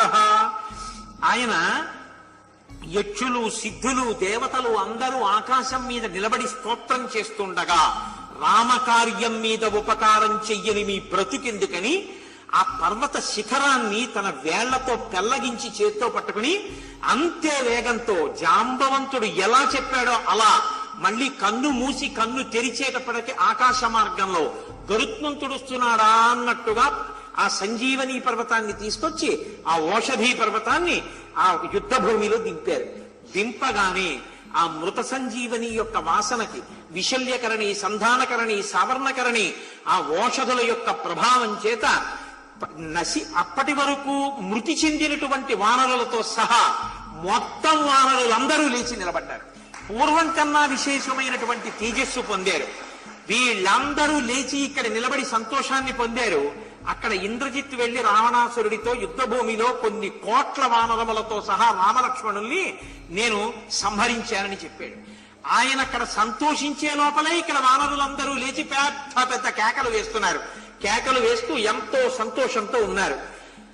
పర్యావరణ పరిరక్షణ అని మనమంటాం. ఇవ్వాల తీసుకొచ్చారు కదా, నాకు కనపడని ఓషధుల్ని మళ్లీ తీసుకెళ్లి నేనెందుకు పెట్టాలని ఊరుకోవాలి. ఎక్కడ తెచ్చారు? చతుర్ముఖ బ్రహ్మగారు అక్కడ సృష్టించారు ఆ శిఖరాన్ని. కాబట్టి దాన్ని నేను ఇక్కడ ఉంచకూడదని ఆ సంజీవని పర్వతాన్ని అలా తీసుకెళ్లి మళ్ళీ అక్కడ ఉంచేశారు మహానుభావుడు. తప్ప ఆ పర్వత శిఖరపు పెళ్ళ ఏదో విరిగిపోయిందని, ఎక్కడో పడిపోయిందని రామాయణంలో ఎక్కడా లేదు. శ్రీరామాయణంలో మాత్రం ఎలా తీసుకొచ్చారో అలాగే ఆ సంజీవని పర్వతాన్ని తీసుకెళ్లి ఓషధీ పర్వతాన్ని మళ్ళీ ఆ కైలాసము వృషభము అనేటటువంటి రెండు పర్వతాల మధ్యలో స్వామి హనుమ ఉంచారు. ఆ తరువాత అక్కడ ఉన్నటువంటి సుగ్రీవుడు లేచన్నాడు, ఇంత క్రుద్ధుడై ఇంద్రజిత్ చేసినటువంటి ఈ పనికి ప్రతీకారం, బాగా చీకటి పడిపోయింది, అందరూ సంహరింపబడ్డారని ఏమారి ఉన్నారు రాక్షసులు, కాబట్టి కాగడాలు పట్టుకుని మీ అందరూ ప్రాకారం దూకి లంకాపట్టణంలో ప్రవేశించి లంకాపట్టణాన్నంతటినీ కాల్చేసేయండి అన్నాడు. వానరులందరూ కాగడాలు పట్టుకుని లంకలోకి దూకేశారు, అంటించేశారు. ఎక్కడ చూసినా సతం సముత్పాట్యకముత్పాత, ఆ శిఖరంతో వచ్చినటువంటి హనుమ మళ్ళీ ఆ శిఖరాన్ని పట్టుకుని వెళ్ళిపోగానే వీళ్ళందరూ లంకాపట్టణాన్ని దహించేశారు. ఆ బంగారు స్తంభాలు కరిగిపోతున్నాయి, బంగారము వెండి ప్రవహిస్తున్నాయి, రత్నములు వజ్రములు వైఢూర్యములు పెటిల్లుమని పేలిపోతున్నాయి. ఆ రాత్రి వేళ మరణిస్తున్నటువంటి వాళ్ళు పెద్ద పెద్ద కేకలు వేసుకుంటూ ఆ రాక్షసులందరూ పరుగులు తీస్తున్నారు. రావణాసురుడు కరుని యొక్క కుమారుడైన మకరాక్షుడు అనబడేటటువంటి రాక్షసుని పిలిచి ఆయన్ని యుద్ధానికి వెళ్ళమన్నాడు. ఆయన రాక్షసులతో కలిసి యుద్ధానికి వచ్చాడు. ఆ వచ్చినటువంటి వాడిని రామచంద్రమూర్తి మట్టు పెట్టారు, అయిపోయింది. అప్పుడు మళ్ళీ తాను చంపినటువంటి వాళ్ళని మళ్ళీ ఆ హనుమ పర్వతాన్ని తీసుకొచ్చి ఓషధుల్ని తీసుకొచ్చి బతికించాడనేటటువంటి ఆగ్రహాన్ని పొందినటువంటి ఇంద్రజిత్ మళ్ళీ యుద్ధానికి బయలుదేరారు. యుద్ధానికి బయలుదేరి మళ్ళీ పూర్వం ఎలా చేస్తాడో అలాగే వెడతాడు అభిచార హోమం చేయడానికి. వెళ్ళి మళ్ళీ అభిచార హోమం చేశాడు. మళ్ళీ అగ్నిహోత్రం విజయ సూచనలు ఇచ్చింది. మళ్ళీ రథం ఎక్కాడు. మళ్ళీ రథం ఎక్కి మళ్ళీ మేఘాల చాటుకెళ్ళి మళ్ళీ బాణపరంపర కురిపిస్తున్నాడు. బాణపరంపర కురిపిస్తే రామలక్ష్మణులకు కూడా ఒంటి నిండా బాణములు తెగాయి. ఎంతో మంది యోధులు పడిపోతున్నారు. చూసి చూసి లక్ష్మణమూర్తి అన్నాడు, ఎన్ని మాటలు వస్తాడు, ఎన్ని మాటలు ఇలా ఇబ్బంది పెడతాడు. ఎప్పుడూ అధర్మ యుద్ధమే, ఎప్పుడూ మాయా యుద్ధమే, కంటికి కనపడడు, మేఘాల చాటు నుంచి యుద్ధం చేస్తున్నాడు. కాబట్టి ఈసారి ఓర్చనన్నయ బ్రహ్మాస్త్రాన్ని ప్రయోగించి ఇంద్రజిత్తుని సంహరిస్తానన్నారు. అంటే రామచంద్రమూర్తి అన్నారు, అయుధ్యమానం ప్రచ్ఛన్నం ప్రాంజలిం శరణాగతం పలాయంతం ప్రమత్తం వా నత్వం హంతుమిహార్హసి. ఆయుధం చేతిలో పట్టుకొని వాణ్ణి, కంటికి ఎదురుగుండా కనపడుతూ యుద్ధం చెయ్యని వాణ్ణి, అంజలి ఘటించిన వాణ్ణి, శరణాగతి చేసిన వాణ్ణి, పలాయన మంత్రం పఠిస్తూ పారిపోతున్న వాణ్ణి చంపకూడదు. కాబట్టి మన కంటికి ఎదురుగుండా కనపడి యుద్ధం చెయ్యట్లేదు, ప్రచ్ఛన్నంగా యుద్ధం చేసేవాణ్ణి సంహరించే అధికారం మనకి లేదు. కాబట్టి లక్ష్మణ, మనం ధర్మానికి కట్టుబడాలి. కానీ ఇవాళ ఇంద్రజిత్తు మాత్రం ఇంటికి వెళ్ళడానికి వీలు లేదు. ఓర్చుకుంటూ బహుపరాకుగా చూసి ఎటువైపు నుంచి బాణములను ప్రయోగిస్తున్నాడో ఆ బాణములను ఆకాశంలోనే విరగ్గొడుతూ మేఘనాథుడు ఎక్కడున్నాడో చూసి అటు బాణప్రయోగం చేసి ఇంద్రజిత్తుని సంహరిద్దాం అన్నాడు. ఈ మాటలు విన్నాడు ఇంద్రజిత్తు. రామలక్ష్మణులు చాలా పరాకుగా ఉన్నారు, ఇప్పుడు యుద్ధం చేస్తే చాలా ప్రమాదం, వీళ్ళ బుద్ధి యందు మోహాన్ని పుట్టించాలి, వీళ్ళందరూ ఏమరపాటు చెందాలి, ఏమరపాటు చెందిన తరువాత మళ్ళీ నేను మేఘాల్లో నిలబడి వీళ్ళందరినీ సంహరిస్తాను, వీళ్ళ బుద్ధికి వైక్లభ్యం కల్పించాలని లంకలోకి వెళ్ళిపోయాడు. లంకలోకి వెళ్ళిపోయి మళ్లీ రథం ఎక్కి యుద్ధానికి వచ్చాడు. వచ్చిన వాడు ఈసారి రామచంద్రమూర్తి ఉన్నటువంటి ఉత్తర ద్వారం వైపుకి రాలేదు, హనుమ ఉన్న పశ్చిమ ద్వారం వైపుకి వెళ్ళాడు. హనుమ కదా తీసుకొచ్చారు, ఇప్పుడు హనుమ బుద్ధిని మోహపెట్టాలి. అందుకని ఇంద్రజిత్తు తతో దృష్ట్వా భ్రాతరౌ రామలక్ష్మణౌ రణయాభ్యుద్యతో వీరౌ మాయాం ప్రాదుష్కరోత్తదా. ఒక మాయ చేసి రామలక్ష్మణుల్ని ఏమార్చాలి, యుద్ధం చేయకుండా చేసేయాలి. చేసేసి రామలక్ష్మణులతో పాటు వానర సైన్యాన్ని సంహరించాలనుకున్నాడు. ఇంద్రజిత్తు రథేస్తాప్య సీతాం మాయామయీం తతః బలేన మహతా వృత్య తస్యామధమరోచయత్. తన రథంలో మాయ చేత సృష్టించినటువంటి ఒక సీతమ్మని తీసుకుని పశ్చిమ ద్వారం దగ్గరికి వచ్చాడు. ఆ రథంలో ఉన్నటువంటి సీతమ్మ ముమ్మూర్తులా అసలు సీతమ్మలాగే ఉంది. ఆవిడ సదదర్శహుతానందాం సీతాం ఇంద్రజితో రథే ఏకవేణీధరాం దీనాం ఉపవాస కృషాననాం పరిక్లిష్టైకవసనాం అమృజాం రాఘవ ప్రియాం రజోమలభ్యాం ఆలిప్తైః సర్వగాత్రైర్వరస్త్రియం.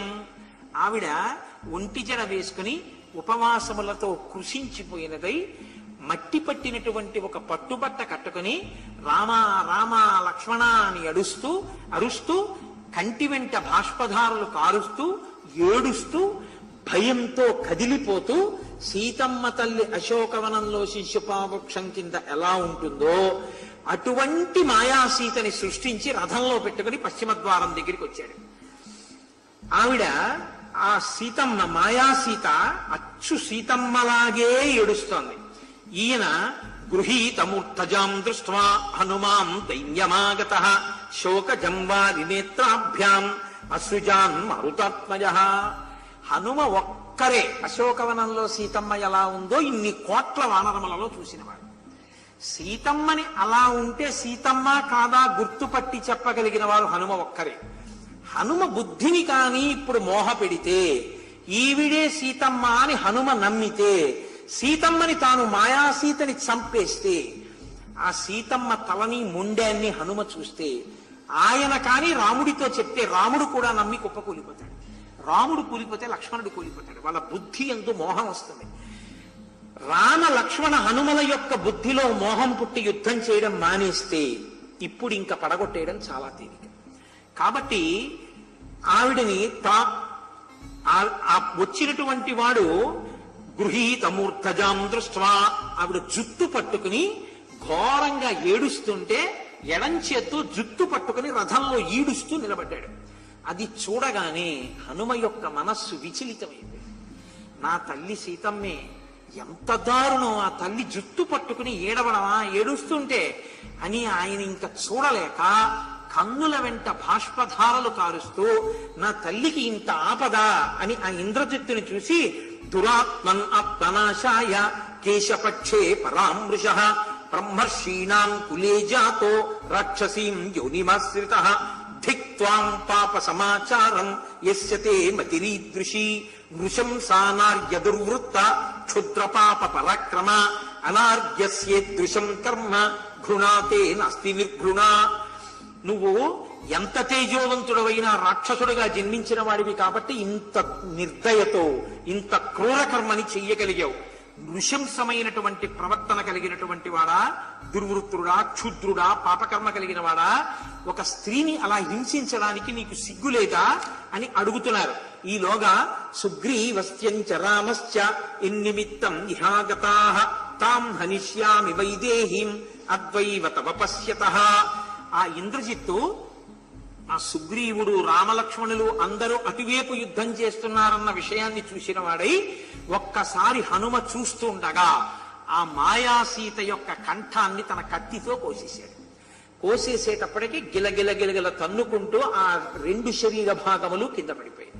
కింద పడగానే చాలా వికృతమైనటువంటి ఆ ఏడుస్తూ వికృతమైనటువంటి నవ్వుతూ నేను సీతమ్మ తల్లిని సంహరించాను అన్నటువంటి క్రౌర్యంతో పెద్ద నవ్వుతూ అభిచార హోమంతో కూడినటువంటి నికుంభల అభిచార హోమం అంటారు. నికుంభిల అనేటటువంటి పేరు కలిగిన ఒక పెద్ద మర్రి చెట్టు, ఆ మర్రి చెట్టు కింద కూర్చుని చేస్తాడు హోమం.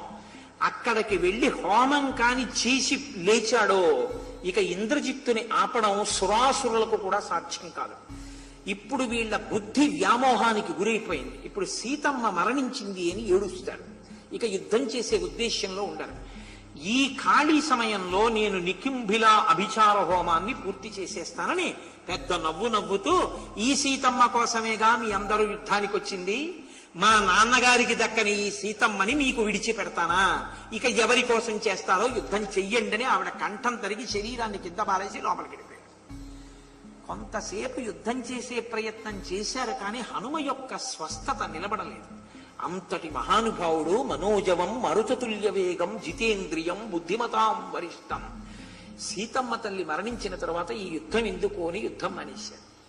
మానేసి చాలా బాధపడుతూ వెళ్లి రామచంద్రమూర్తితో చెప్పారు, రామా సీతమ్మని సంహరించాడు, ఆవిడ శరీరాన్ని అక్కడ పడేశాడు అని. ఇది వినగానే ధనస్సు పట్టుకున్న రామచంద్రమూర్తి మూర్ఛ పొంది నేల మీద పడిపోయారు. రాముడు పడిపోగానే లక్ష్మణుడు పడిపోయాడు. రామలక్ష్మణులు పడిపోగానే సుగ్రీవుడు పడిపోయాడు. ఇప్పుడు లక్ష్మణుడు అత్యంత శోకార్తితో, చాలా బాధతో, ఎందుకు అసలు ఈ ధర్మం పట్టుకున్నావన్నయ్యా, ఏమిటి సాధించావు ధర్మం వల్ల? అధర్మం పట్టుకున్న రావణుడు విజయం సాధించాడు, నువ్వేం సాధించావని ఆర్తితో, ఉద్వేగంతో ప్రశ్న వేస్తూ, ఎంతో బాధతో ఉన్నటువంటి సమయంలో విభీషణుడు అక్కడికి వచ్చాడు. ఏం జరిగిందని మీ అందరు ఇలా పడిపోయారు అని అడిగాడు. అడిగితే అక్కడ ఉన్నటువంటి ఆ సుగ్రీవాదులు చెప్పారు, హనుమయే స్వయంగా చూశారు పడిపోవడం. ఆ సీతమ్మ తల్లిని సంహరించాడు ఇంద్రజిత్, ఆమె శరీరం పడిపోయింది. అది తెలిసి వచ్చి రామచంద్రమూర్తితో చెప్పాడు. కాబట్టి ఇక యుద్ధం చెయ్యలేక మేమందరం కింద పడిపోయామని చెప్పారు. చెప్తే విభీషణుడు అన్నాడు, ఇది ఒక్క నాటికి జరిగేటటువంటిది కాదు. ఎందుచేత అంటే నాకు మా అన్నయ్య యొక్క బుద్ధి బాగా తెలుసు. మనుజేంద్రాత్తరూపేణ యదుక్తంచ హనుమత తదయుక్తం మహం మన్యే సాగరస్యేవ శోషణం. ఈ సముద్రం అంతా ఎండిపోయింది అని నేనంటే మీరు నమ్మితే ఎంత అసత్యమో, హనుమ సీతమ్మ తల్లి మరణించింది అని చూసి నమ్మడం కూడా అంత అసత్యం. అంటే ఆవిడ సంహరింపబడిందని అనుకోవడం అంత అసత్యం. ఆవిడ సంహరింపబడదు. ఎందుకో తెలుసా? అభిప్రాయం తు జానామి రావణస్య దురాత్మనః సీతాం ప్రతి మహాబాహో నచఘాతం కరిష్యతి.